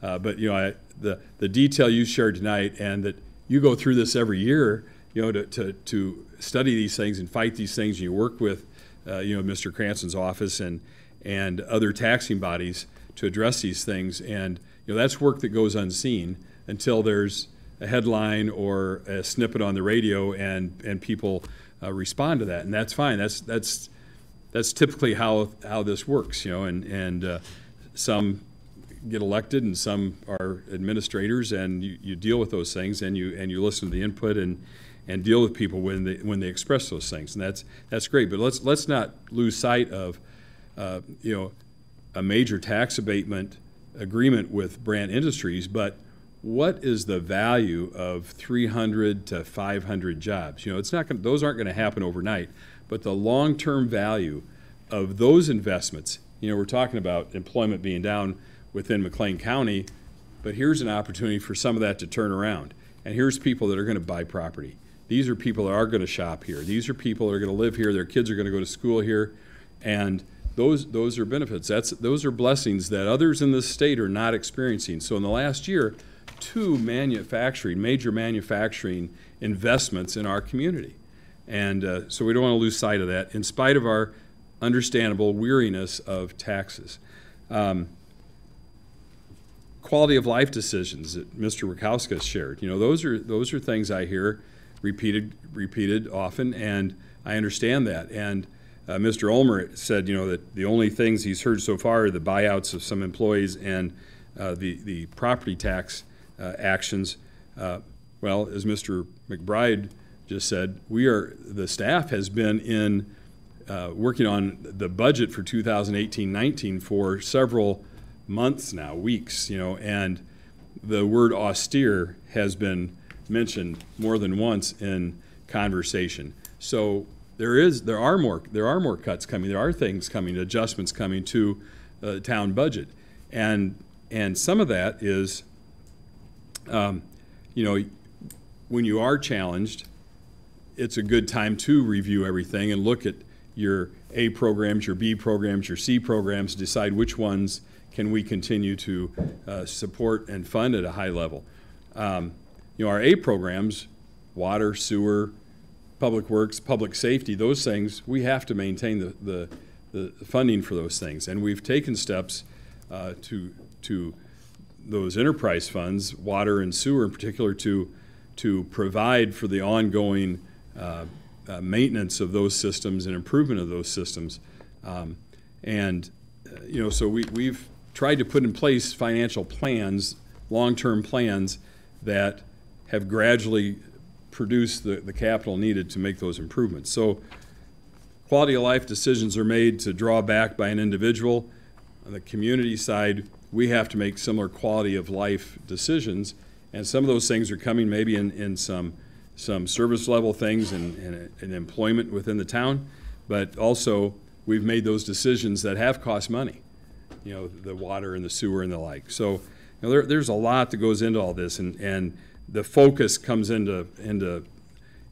it tonight because you know, because we do have a public hearing. We're required to have a public hearing, and it's an opportunity for people to come out and speak. And I agree with Ms. Cummings that you know, it's something that's appreciated. It's not something that you know, happens every day, and yet you know, a couple of emails, a couple of phone calls that I received, and then the people coming out tonight, these are very beneficial to us and in our deliberations. And you know, Mr. Turtilli said, you know, the exact tax tonight, it's going to be enacted. We're required to, you know, the Truth in Taxation to have the public hearing, and then we're required to put forward the levy within this month of December. And so that's why a month ago we had a discussion about this. Tonight's just the official action that really tells the staff, let's, you know, proceed with this thing. But you know, there's a lot of detail to this, and I think the Unit 5 discussion is one of those things that I think people, I hope, appreciate the amount of detail that goes into this. These are not considerations that are made flippantly. There's a lot of study that goes into this, a lot of good work on staff, on the staff level, to provide us with as good information as we can have to make these decisions. And you know, as difficult as they are, I understand it. I understand the unsettled populace. You know, I'm a business person in Bloomington Normal and have been for the last 40 years, and make my living locally with doing work for local businesses. And you know, my income's considerably less than it was a few years ago as a result of that, because of what's happening in the economy. You know, some people talk about being on a fixed income. I said, I'd like to be on a fixed income. I'm not. I'm a commissioned salesperson.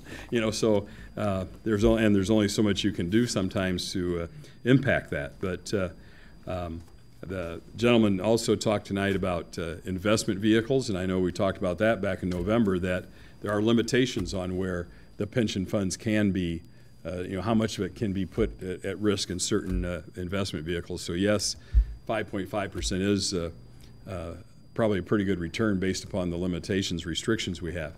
I think too, had another point and just was there and then it wasn't. So anyway, enough. But I hear you, I understand, and we feel those things too, and I understand we're weary, and I think, I guess one other point that this isn't the one I lost, but our revenues, Mr.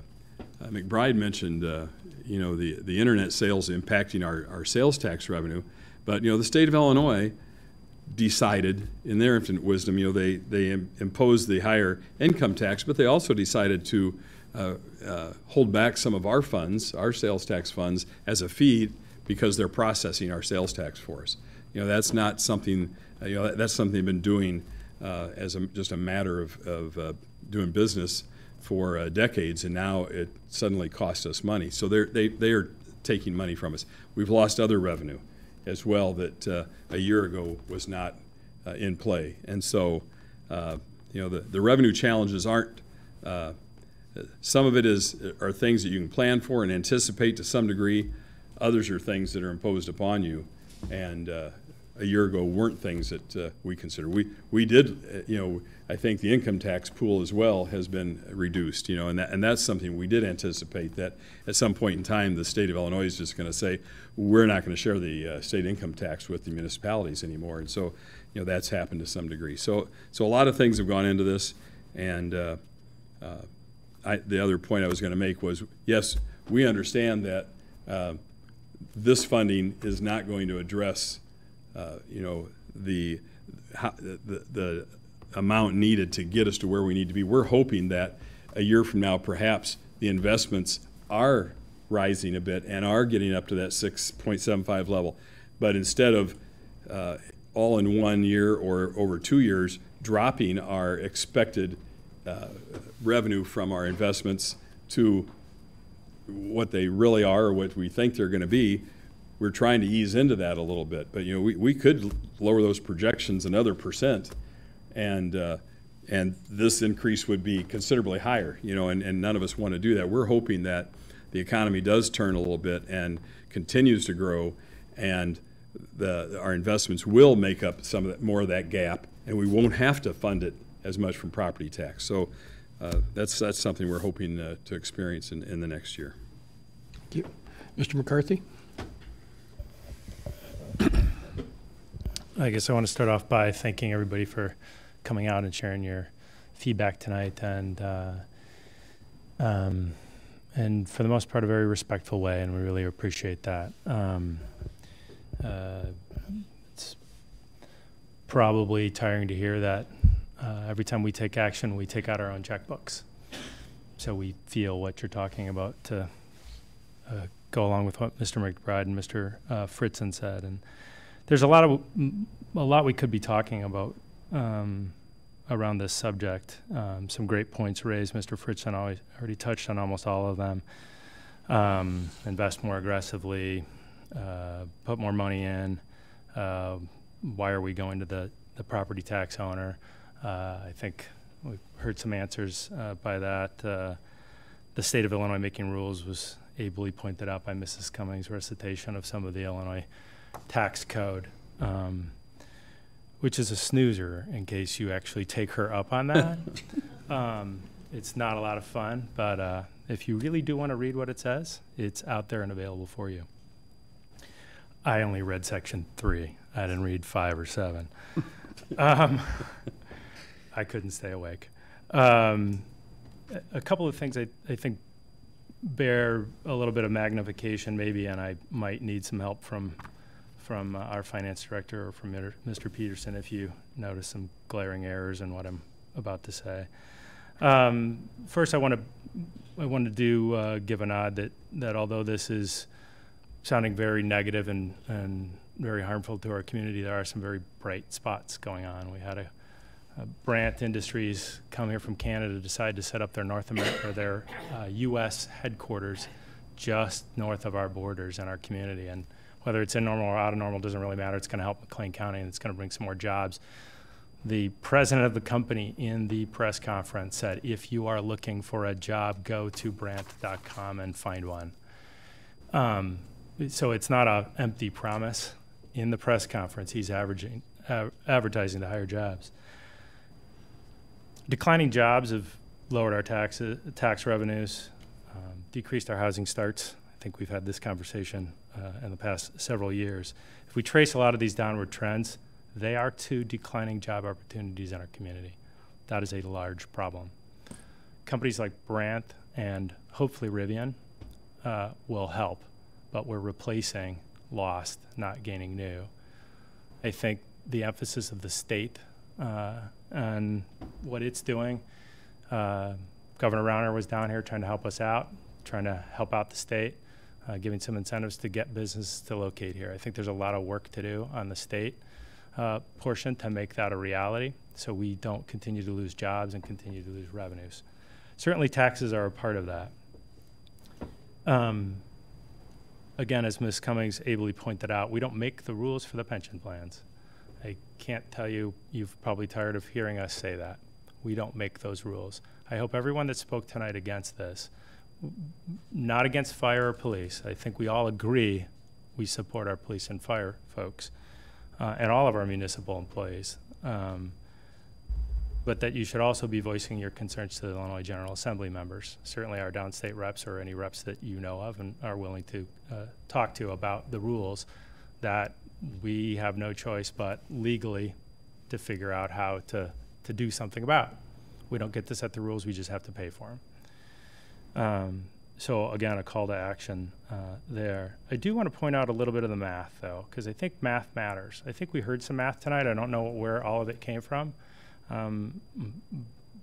But it's an important part, I believe, and this is probably my bias as a former finance person, is that we are only earning 5.5% on some of our portfolio performances, yet our interest rate is 6.75.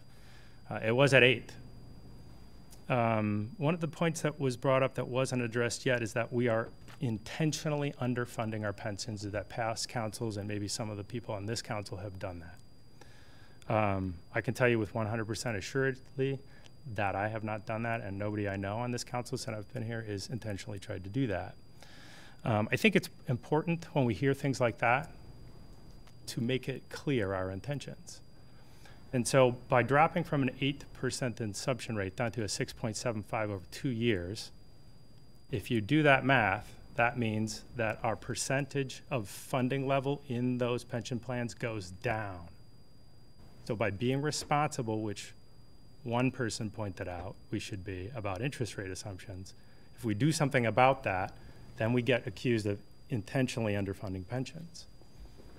This is math. That's what this is. If we get more conservative with interest rates, then the percentage funding goes down and the amount of levy gets bigger and bigger. Again, we don't make those rules. We're stuck with them from the state of Illinois, and that's how this works. So when we took that action over the course of 2 years, we went from this percent funded down to this percent funded down to this percent funded by dropping an interest rate when we thought eventually the market would come back. And it's come back some, but not up to those levels yet. Will it? I don't know. Will we have to lower an interest rate assumption again and then thereby put more and more and more money in? Maybe. We might. We might. But that's the decisions. Again, we don't make those rules. We're given those rules. We have to figure out something to do with it. But it's really important to make that point that everybody understands that if we make this decision, this is the consequence. If we don't make that decision, there's this other consequence. Either way, there's consequence. Either way. And that's the decision that we're making tonight. So when you hear this is a hard choice, that's the hard choice. Is if we take one action, we increase the levy. If we take another one, we're lower funding and it's going to take us longer to get there. And the state of Illinois has prescribed even when we have to do that. So I think that's worth bearing. I guess the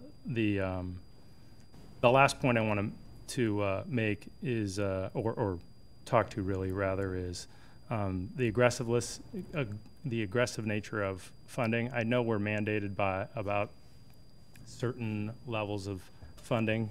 Can you guys, one of you, Mr. Hune or Mr. Peterson, talk about so much of aggressive, so much in conservative in these pension programs? Because are you talking about investment? Yeah, because I know the market is earning a lot, but 5.5 looks little. But there's some very specific. I think rules it's about a third in. Well, I'll let Andrew. I think. Well, yeah, he can get specific. Let Andrew handle it. Yep, let Andrew do it. The pension code allows for a 65% referred to as equities, and 35% we refer to as fixed income. Fixed income would be CDs, agencies, municipality bonds, state and local bonds, federal bonds. Equities can range the gamut of basically mutual funds, some stock and stuff like that. But that's 65-35 split. And let me just add, this is not a private portfolio. Right. This is a pension fund. Yeah, exactly. So even within the equity category, the pension board members in police and fire, they each have their own board. They control. They are looking at very conservative investments. And if it was your own private pension fund, you might be a little more risk tolerant. But they are very risk averse. So even within the equity category, they're trying to be extraordinarily careful.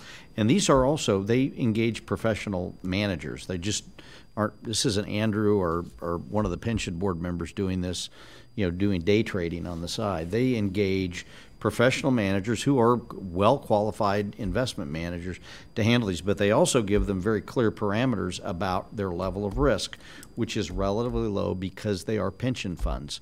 And so when we say a 5.5% return, and a gentleman was saying, oh, I can do a lot better than that, probably can without the limitations and without a very conservative philosophy. But I can tell you, I have actually taken upon myself to check with other colleagues in other cities, what kind of investment income are you really realizing off police and fire balances? And we're about the top of the heap at 5.5%. There were a number that were low 4s and mid 4s and low 5s, but 5.5%. So I think I feel pretty good about that. But also we are working and we're pushing those investment managers to do what they can to dial up that rate of return, and it is getting better.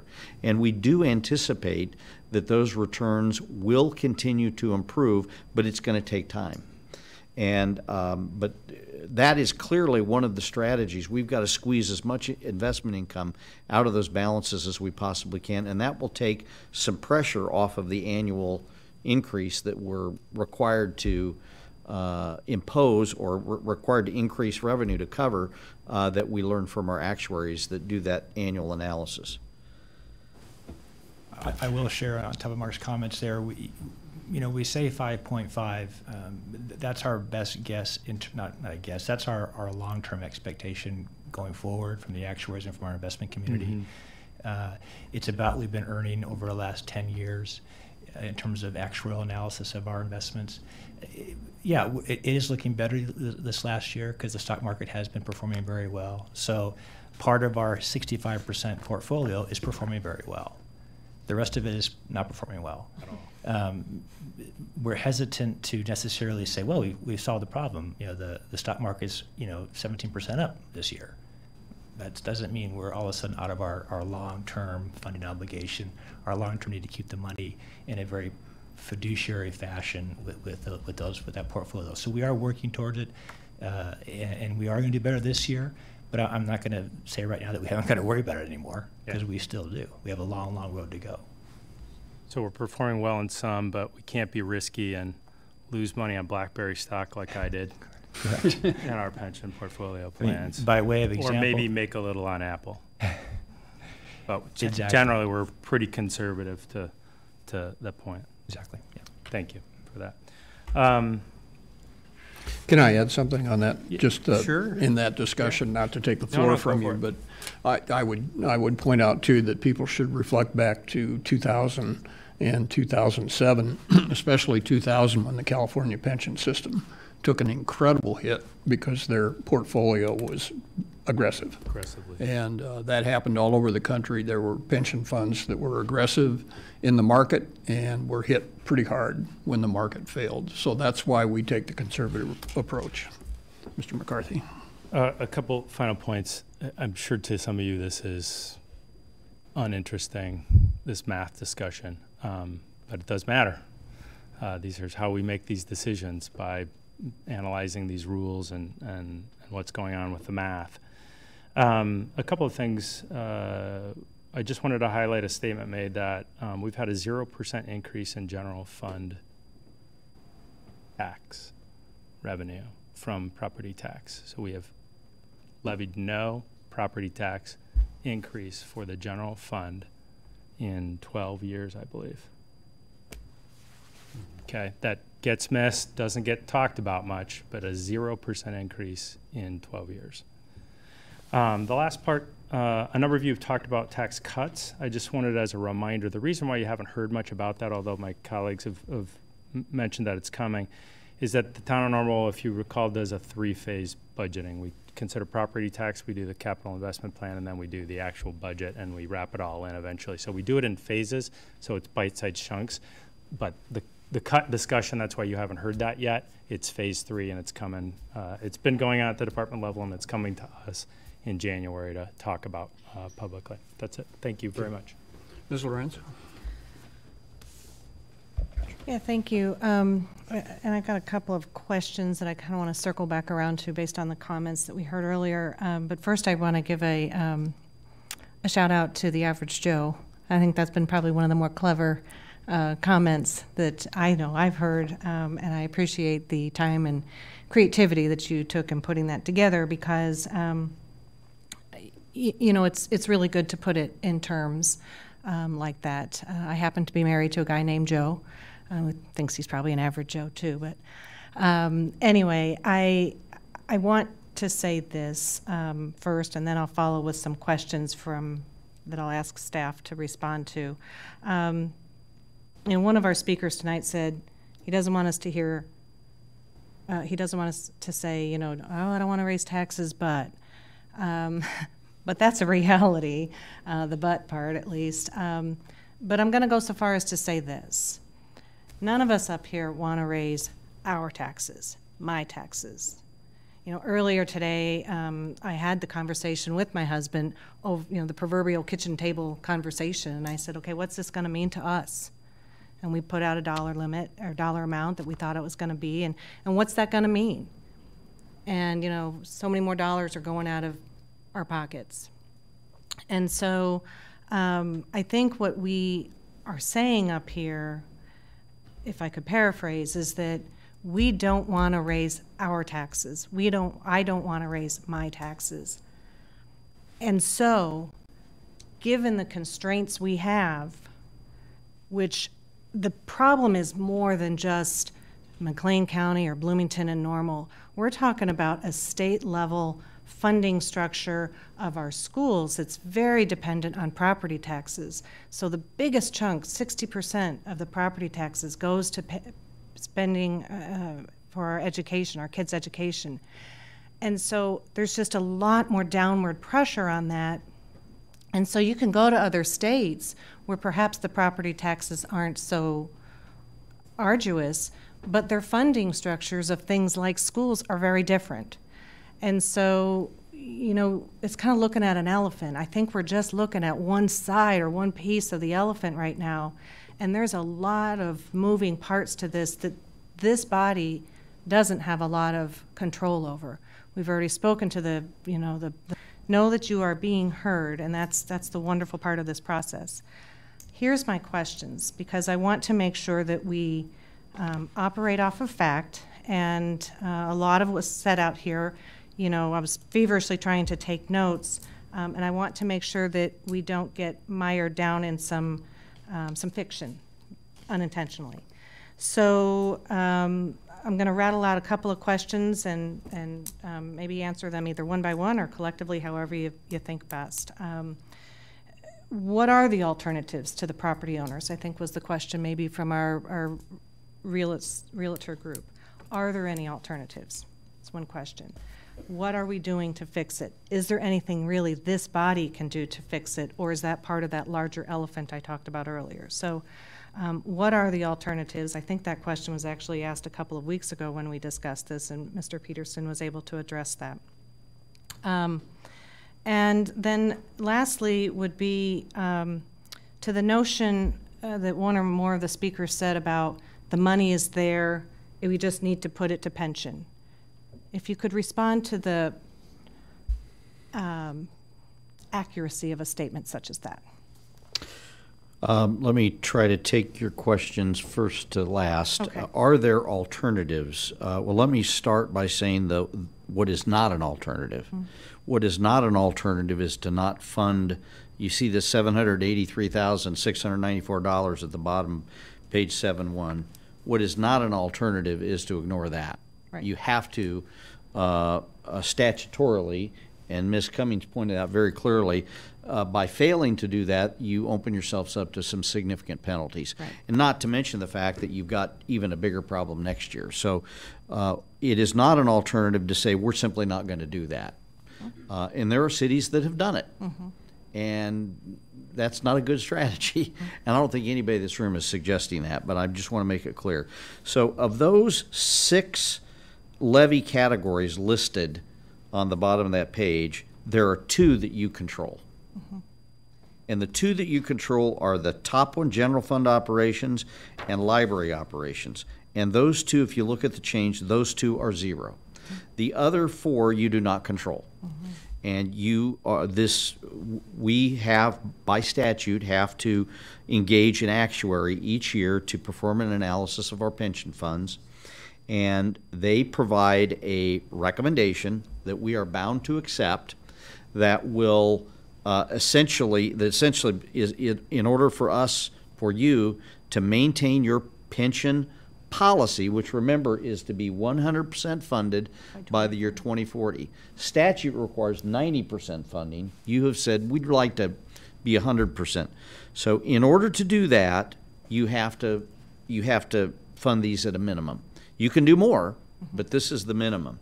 Now, is there something you could do to reduce that amount? You can reduce the number of police officers that you have working for you, and that will reduce your pension obligation. Not in our case, we're certainly not looking to add officers. No new officers are programmed in the 5-year budget, but we're also not looking to necessarily reduce the number of officers. But that would be an option. You can reduce the compensation of police officers, which isn't really an option because that's established through collective bargaining.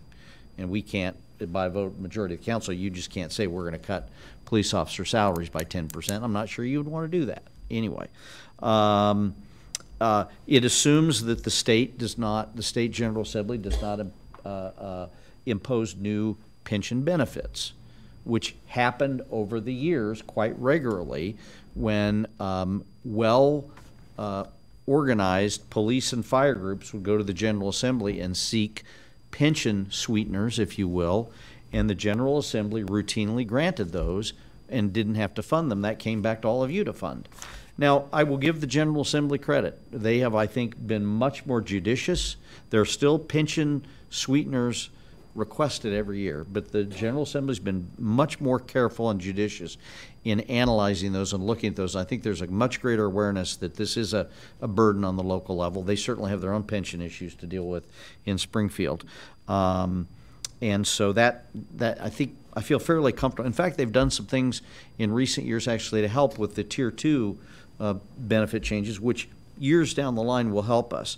And then the final thing is the investment income, which we don't have a lot of control over, but we just addressed. We're trying to improve upon that.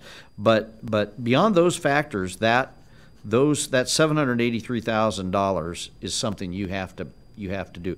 Now, most local governments, municipalities and counties fund pensions from the property tax. It's even referred to in state statute. It's not required, but it is tradition, and there's a reason behind that, because the property tax is the most stable revenue source that we have. It's very predictable and very stable. Unlike some other more elastic revenue categories like sales taxes and utility taxes and things like that, you want a stable revenue source to fund that very important pension obligation, which you don't want to have to increase and decrease that over time. That doesn't preclude you to find other revenue to replace the property tax. So you could take money from other areas of the budget, and so instead of increasing the property tax, we're going to find $783,000 in sales tax. It has to be unrestricted money, because we do have monies that we receive that's restricted. So it'd have to be unrestricted, but you could do that. Of course, that creates another problem. It's just a shell game. You're moving money around, and it creates another problem, particularly in the situation we're in now, where we have very little flexibility elsewhere in the budget. In fact, as has been mentioned several times, we're going to be looking to cut expenses because of all the reasons that have been mentioned with revenue and so forth. We need to tighten our belt and live within our means, and that is something you guys will all talk about, the council will talk about in your budget session in January. But that is certainly an option.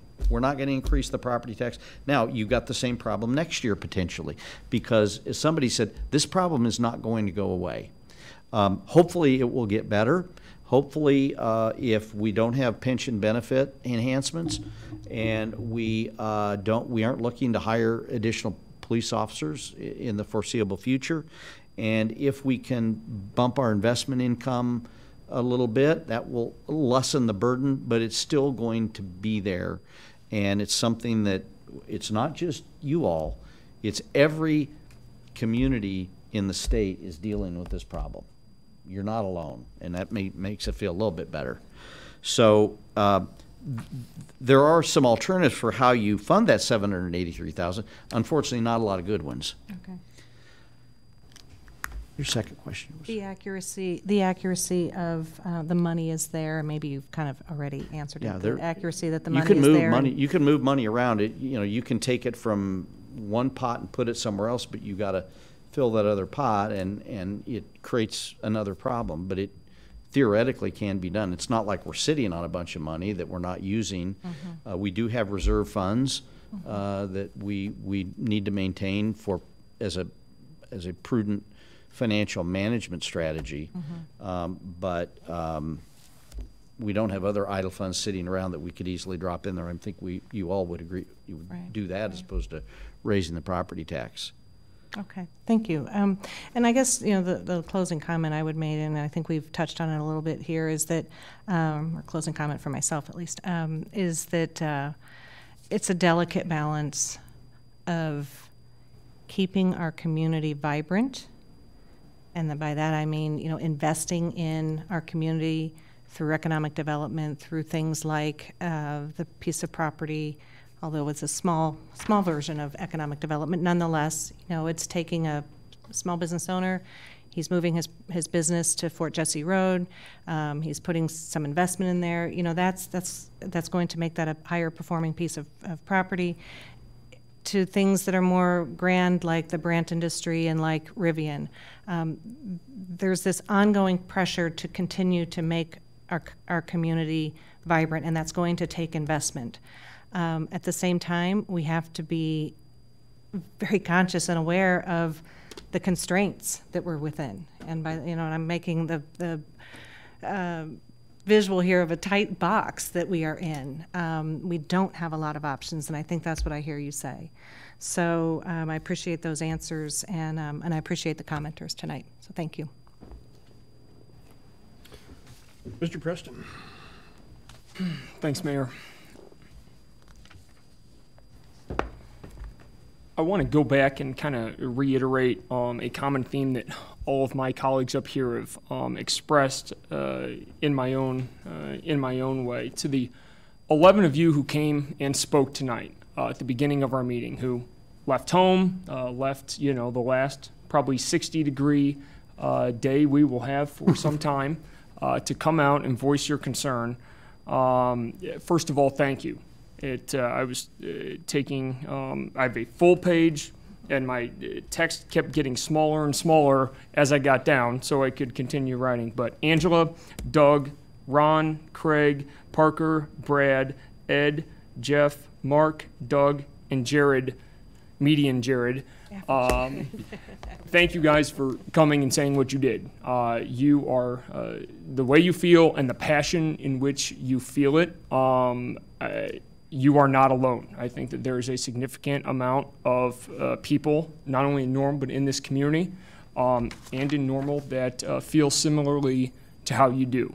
And that's important that each of you and anyone else in here that shares those thoughts understands that. You know, a number of points that were brought up by our speakers are right. I mean, property tax rates have increased. State of Illinois' population is decreasing. The local economy is not, you know, at the same, quite the same trajectory as it was a decade ago or 2 or 3. You know, nobody questions that. But Ms. Cummings and everybody else up here, the points that are made by my colleagues, they're also right. We don't have, you know, it's been said repeatedly, we do not have entire control or the ability to manage the entirety of this situation. A lot of it is state mandated, unfunded mandate, right? We have to, I mean, I couldn't, you know, articulate it better than Ms. Cummings did at the beginning, so I won't even try. But, you know, and now here we are, and council, your neighbors, sitting up here between the state's mandates and I don't want to raise your taxes. I don't want to raise my own. I mean, you know, we live down the street, right? Like, there's no conspiracy going on. It's just we're stuck in this situation. I mean, everybody in this room is a problem solver. There's only so much you can do. And while the headline of, there goes Normal again, they're just raising more taxes, more fees, God, this place is getting too expensive. Okay, how do you solve the problem? You know, what other alternatives are there? If it was just that simple, where we could say nope, frankly, we'd probably look more like the state of Illinois, because we'd have a pension fund for our public safety officers that would be severely underfunded. Nobody's interested in that. There's only so much we can do. A lot of points that were made are right, but the solution is a difficult one to come by. Thanks. Well, I'm not going to reiterate a lot of things that were said here tonight, but one thing that I think is worth talking about, two things actually, is we're not alone in this in the state of Illinois, and we're probably not alone in it in the Midwest or the country. Municipalities are facing these tough decisions all across the country. I was at the IML, Illinois Municipal League board meeting this weekend and talked to a mayor of a city somewhat our size who was talking about the fact that they will probably pass a deficit budget because they just don't have a choice. The fact that they have no reserve left anymore, and the fact that 2 weeks ago they had 5 days of operating capital in the bank. And this is what is happening in the state of Illinois. And some of it, you know, you can point your finger at the state of Illinois and what's happened, but some of it is just what is happening in the Midwest in businesses. Now, if I were sitting out here and reading the paper and that, I'd probably have the same reaction a lot of you did, because there is so much information and so much deliberation that this body does that you don't get to see, or you don't have the time to see, that we go into to make these decisions. And people brought up the point of spending, the fact that we spent money, but nobody talks about what that money was spent for and what kind of long-term investment it was in our community. The $90 million that you hear about our bond rating, nobody talks that it generated up to almost $200 million of private investment in our community. Nobody talks about the fact that we incented a property that was paying about $30,000 a year in property tax and sales taxes, and is being replaced by a property that is generating somewhere in the neighborhood of $450,000 a year.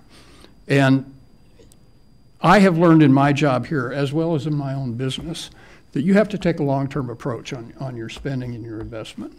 You can't make a decision to invest in something and then say, well, year one it didn't return, so it was obviously a bad investment. You've got to look at year 5, 10, 20, 30. That's how this body looks at things when they spend dollars on capital investments or investments in helping private industries come to our community. You know, between Rivian and Brant coming into the community, you know, that's upwards to 1,000 jobs coming to this community. And those people have got to live somewhere.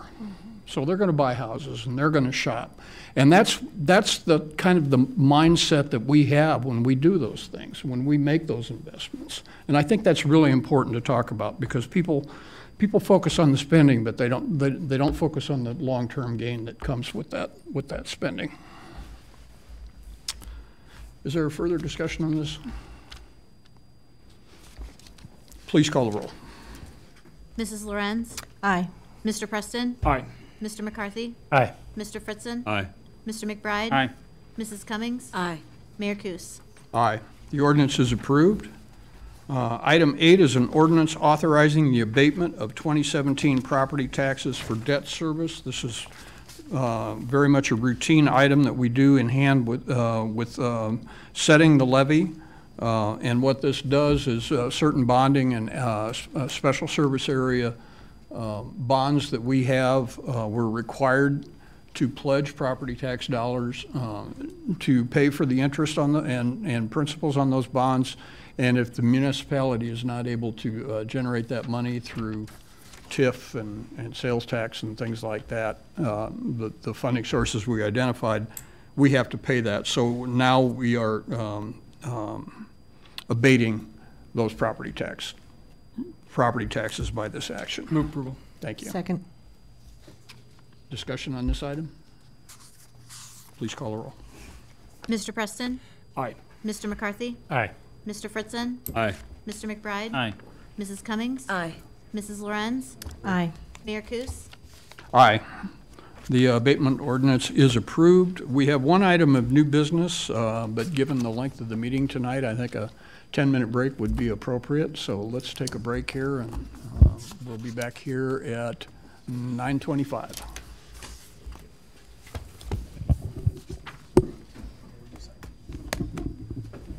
My bladder was thinking the same thing your bladder was thinking. Thank you. Right.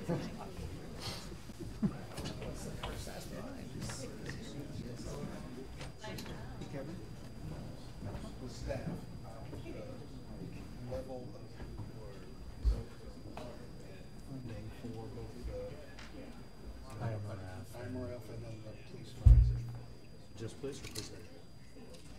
So there's, you know, there's three. The other two are treated, these are the other two are treated similarly, so. for that Gotcha. purpose, it was Okay. two.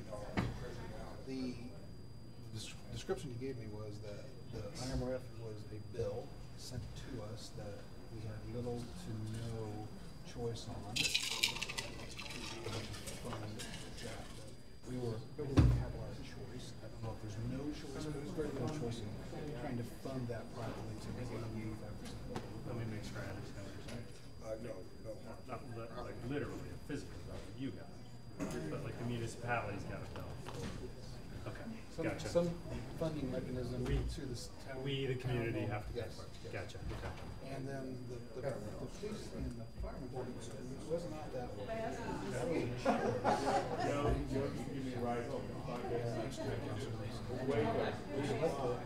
I didn't know who you was. Never intended choice. Over time, we didn't fight to say, I want to fund this and this.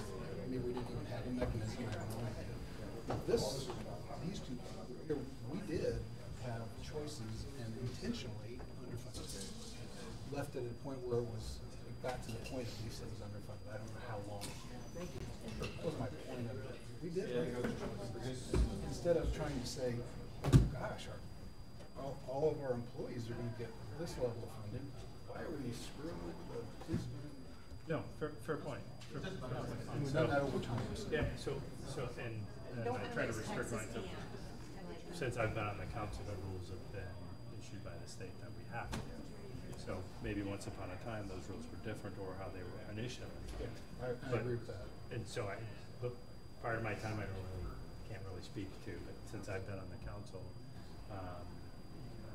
before I got, or right when I got here, there wasn't a 2040 plan. And so we looked at the percentage and said, well, what do we feel comfortable with, right? And so we could probably honestly have a math debate about, does a municipality really need 90% of their, do you really need it? So you're tying up taxpayer cash. One versus one decision.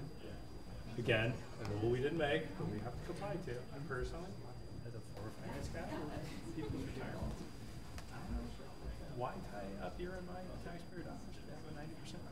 It's not like the town is going to business. Oh yeah. So I fundamentally, I disagree with that. It's not going to change. Derek. Get in the paper. Have it 90% over too. It's not like sent to the government instead. But but that's my point. Is the rules are that. But I got in here. It was 8% assumption, and then we came down to 7 1/4, dropped to 3/4, and voila, we went from 62 to 54. Now we look irresponsible, but we did something conservative, and then we went from 7 1/4, 63 again, from 54 down to 52, and then we have to increase because now the actuaries are using it.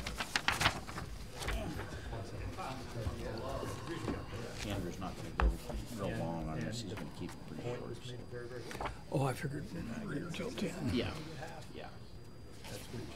CIP's Plus the shortfall. not something you want to rush through. Right. We have to make that. Absolutely. So,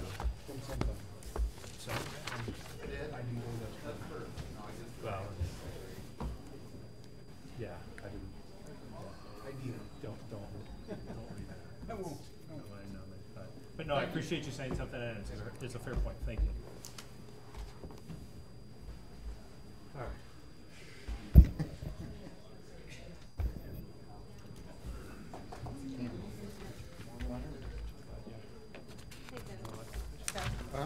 Some days.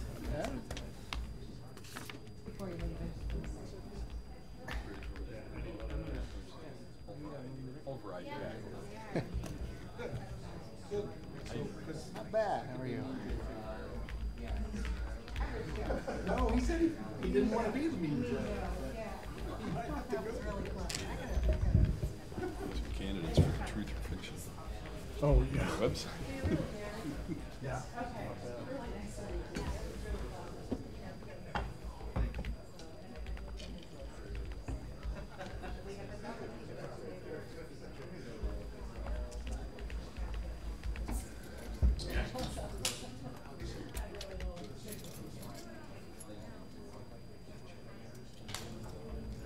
I mentioned this to Mercy. Yeah. She's worked with my cousin Amy Miller on several different boards and Yeah. stuff. Her mother passed away. Obituaries in the paper named Beverly Miller. If you look at Yeah. obits. So she's in her 80s. I mean, you know, she's. Yeah. How are you related to Amy? Amy's dad and my mom were brother and sister. Oh, okay. Yeah. He died a long time ago. He was younger. I mean, She's kind of like the resident historian. She's quite Oh, a yeah. history. Yeah. She's Yeah. very sharp. Yeah. Hey, Tim, can I do one? Yeah. Hi, Steve. Okay.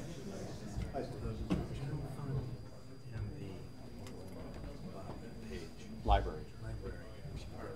The others are state mandated. Those are local. The pension funds are by and large mandated expenses. By the state. Ultimately by the state, yes. Yes. So I had done some pre-work Yep. on what you said I wanted to, and added it onto the. Yep. That's a fair statement. Thank you. Yep.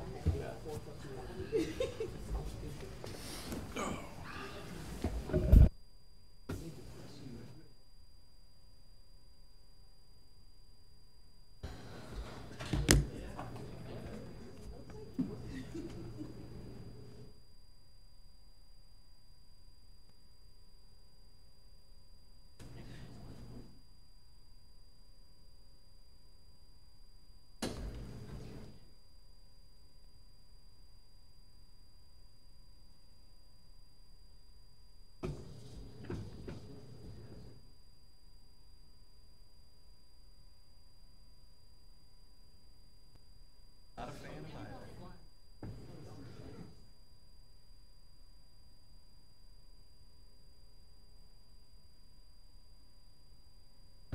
Hartford's just all over the place.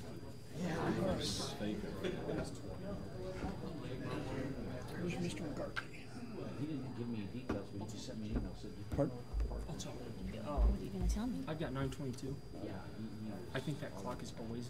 It is like 3 minutes, and we can't figure. They're working on it. Yeah, It's the short. What's the matter with the clock? It's like off by 3 minutes, couple of minutes, and Slow or fast? it is It's fast. fast. Yeah. Okay. It's 9:22. Yeah, that's right. That's the clock I use. Yeah. I know. Another hour for CIP. We're gonna get you, we're gonna do, It's my clock. It's my clock. Yeah. open house before the. They are working on it? Yes, I believe they are. Not just for you, not for just general public.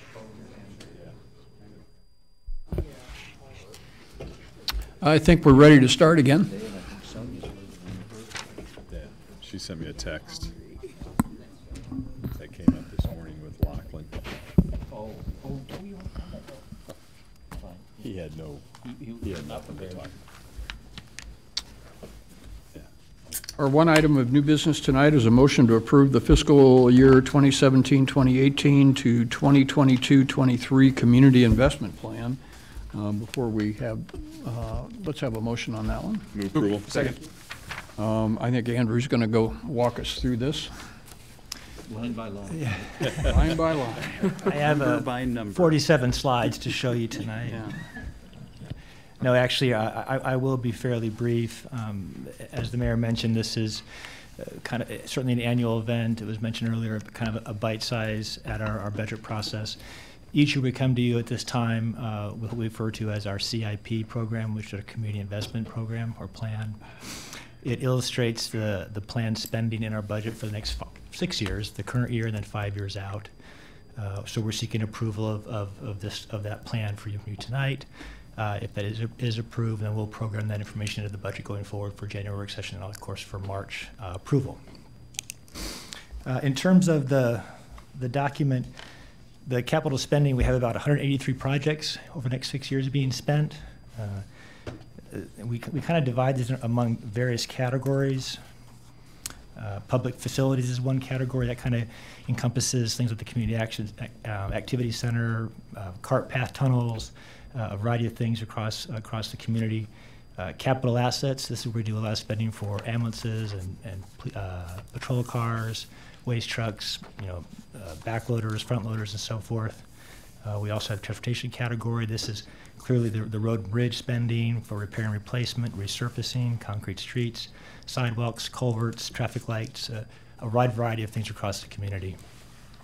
Parks, open space, the shade structures at Champion Field, cart paths, trail access projects, and then of course utilities, which is our water and sewer, which consists of water main replacements, tank rehab, the sewer master plan, which was passed recently to do televising and lining projects. So that hopefully gives you a sense of the diverse and essentially comprehensive planning that goes into this process for the community capital plans. We have all of this in a document online for people to look at.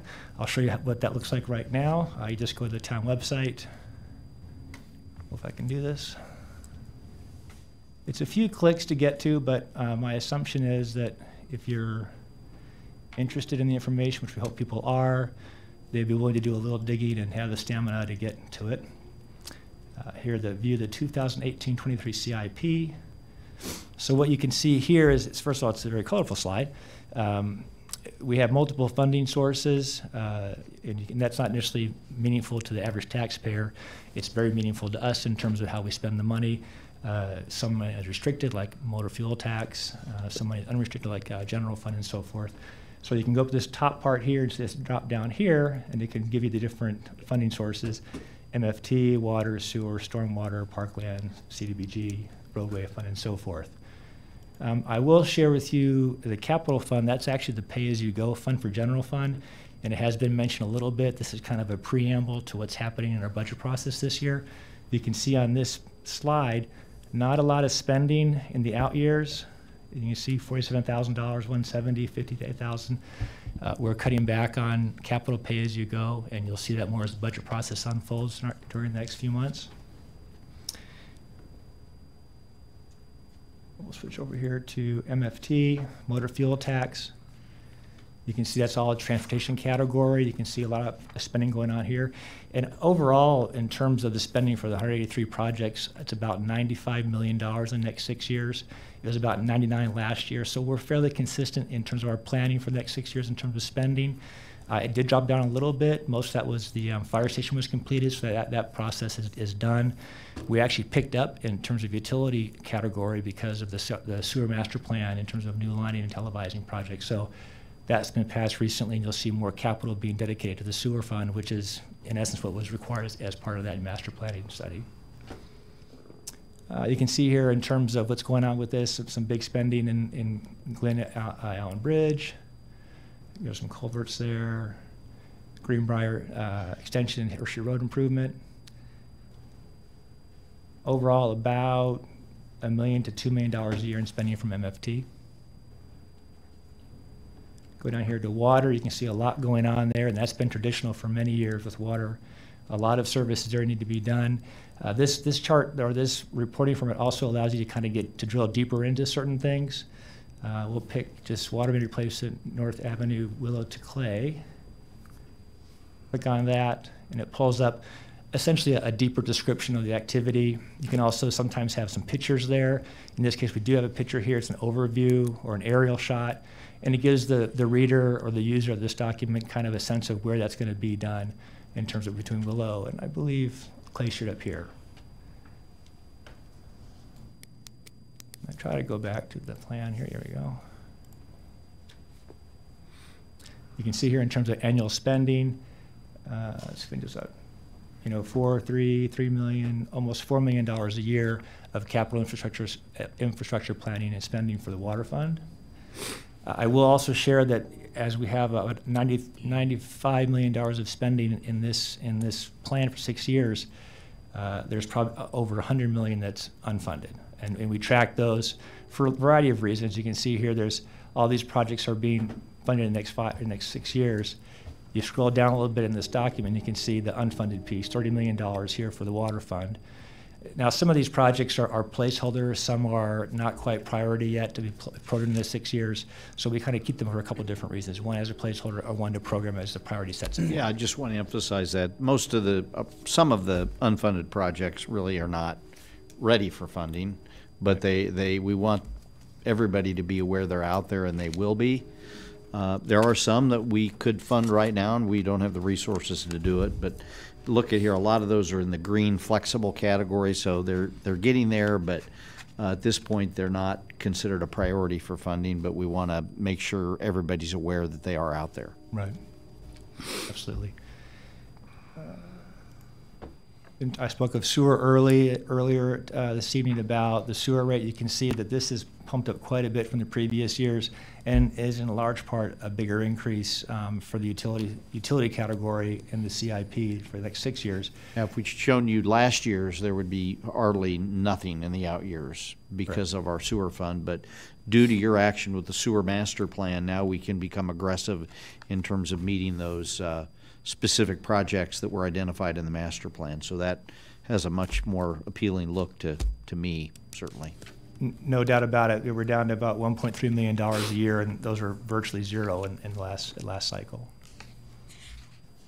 And those expenses cannot be ignored forever, and this council obviously got in front of that and solved that problem with the rate increase. Roadway funds, another fund. This is a separate fund that we set aside from general fund resources, and that's dedicated for street resurfacing, concrete streets, and so forth. You can see we have about $1 million a year planned to be spent going out in the 6-year plan. And that doesn't include all roadway. You know, MFT also supports roadway CDBG and so forth, but this is a piece that general fund is essentially supporting.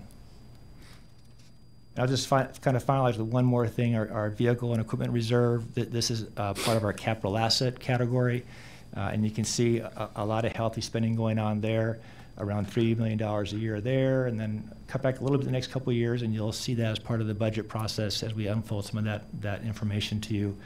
We have made some strategic changes to that fund to help with the budget problem. But you can see we're typically around $3 or $4 million a year in that fund. And you can see from what the information is, it's a variety of things: fire vehicles, trucks, engines, golf carts, even our IT hardware. There was an item on tonight for infrastructure hardware for the IT department. That's all being funded through this fund in terms of we put some money away every single year to make those replacements when they come due. It's a useful tool. It's kind of a home-built online source. We can make tweaks to this as we go forward, but this is what staff's recommending to you tonight to approve, and if approved, then we will program this into our 5-year budget for operating, and then come back to you again in January and of course March for final approval. Since we do this every 5 years, this is a 5-year look, there should be, and there typically aren't, any real surprises, and I would say that's the case with this document. No real surprises. Probably the lack of flexibility in the capital fund is a bit of a new feature because of the limited resources we have there.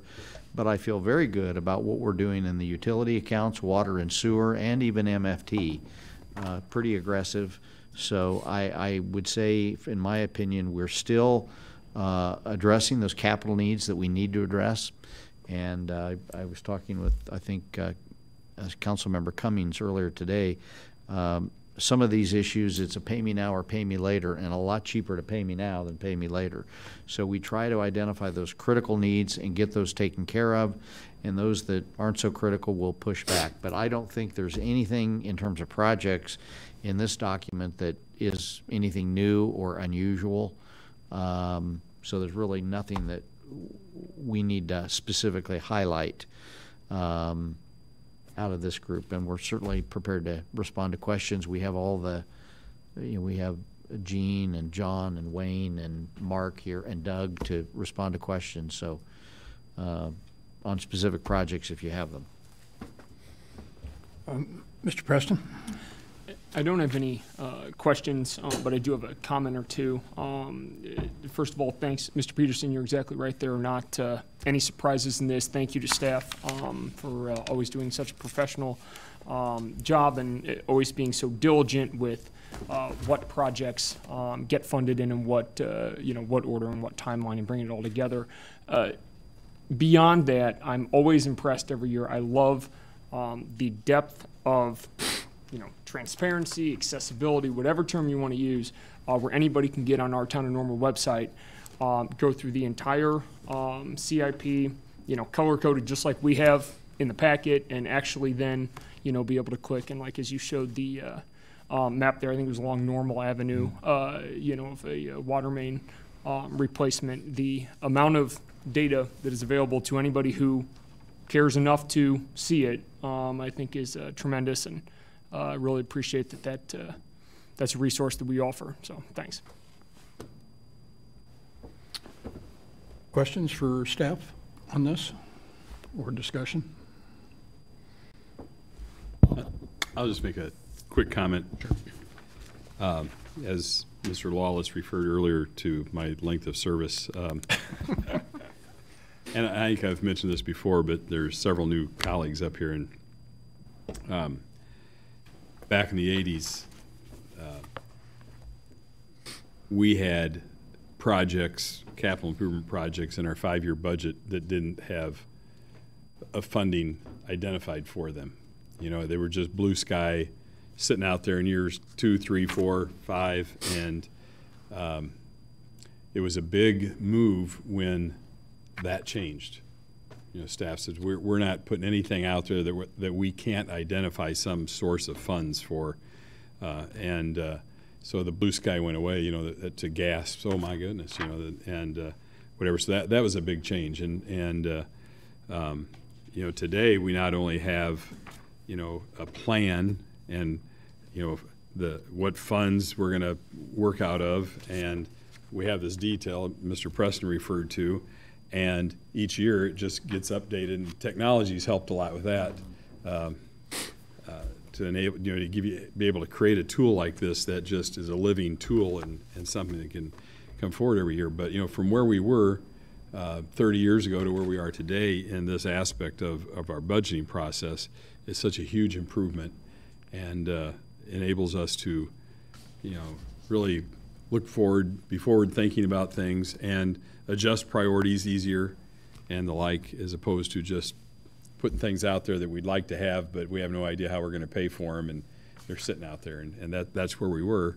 And 30 years ago seems like a long time ago to some people. It doesn't seem like that long ago to me, and whatever. But you know, time flies pretty fast. You know, I mean, you know, you talked earlier about 2000, you know, and you know, and that's about when the whole uptown thing was happening. You know, and we're all shocked that has it really been that long? You know, it just all seems so fresh and new, but it's not. But this is a great tool, and you know, we're so well served by our finance people and whatever, and we're I'm sure others are probably envious of this when they see this.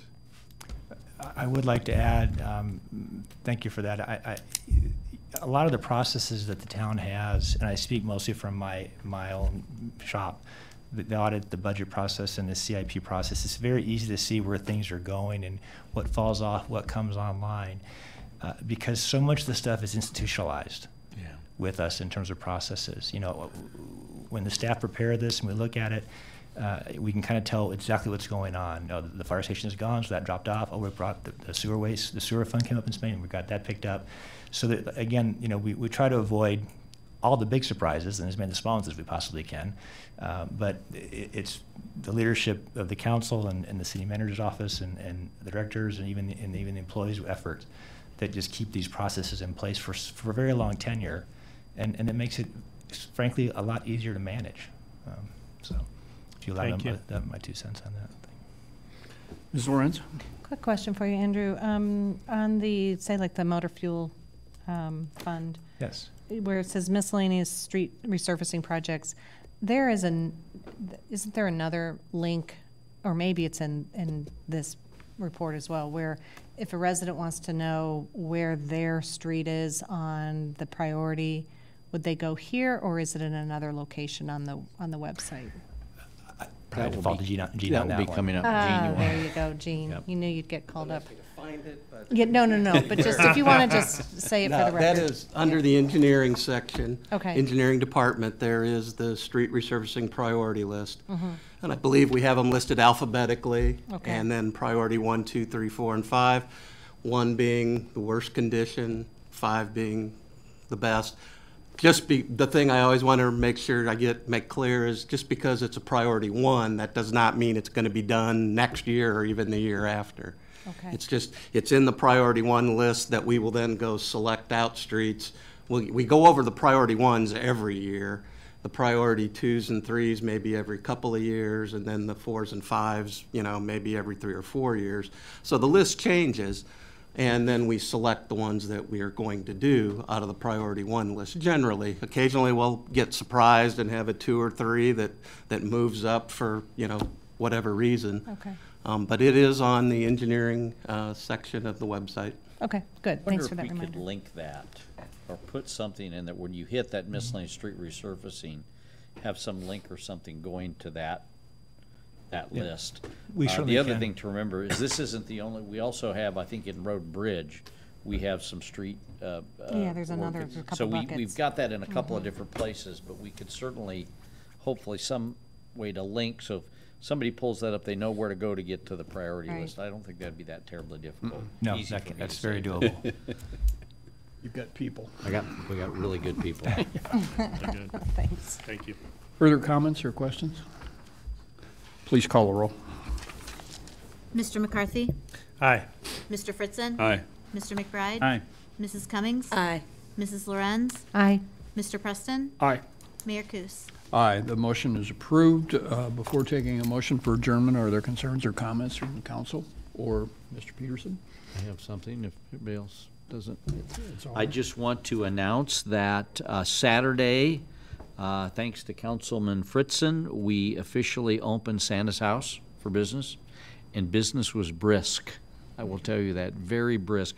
In fact, obviously the holiday shopping season in full swing, and we're hearing good things from the Uptown merchants. This next weekend, we have a very special Santa event. It's our 4th annual NAACP weekend. And there's free popcorn and hot chocolate and face painting. And I've been told that Councilmember Cummings is going to be have a very special role. So we'll look forward to that. And that's always also a big event in Uptown Station and Santa's house this coming weekend. So.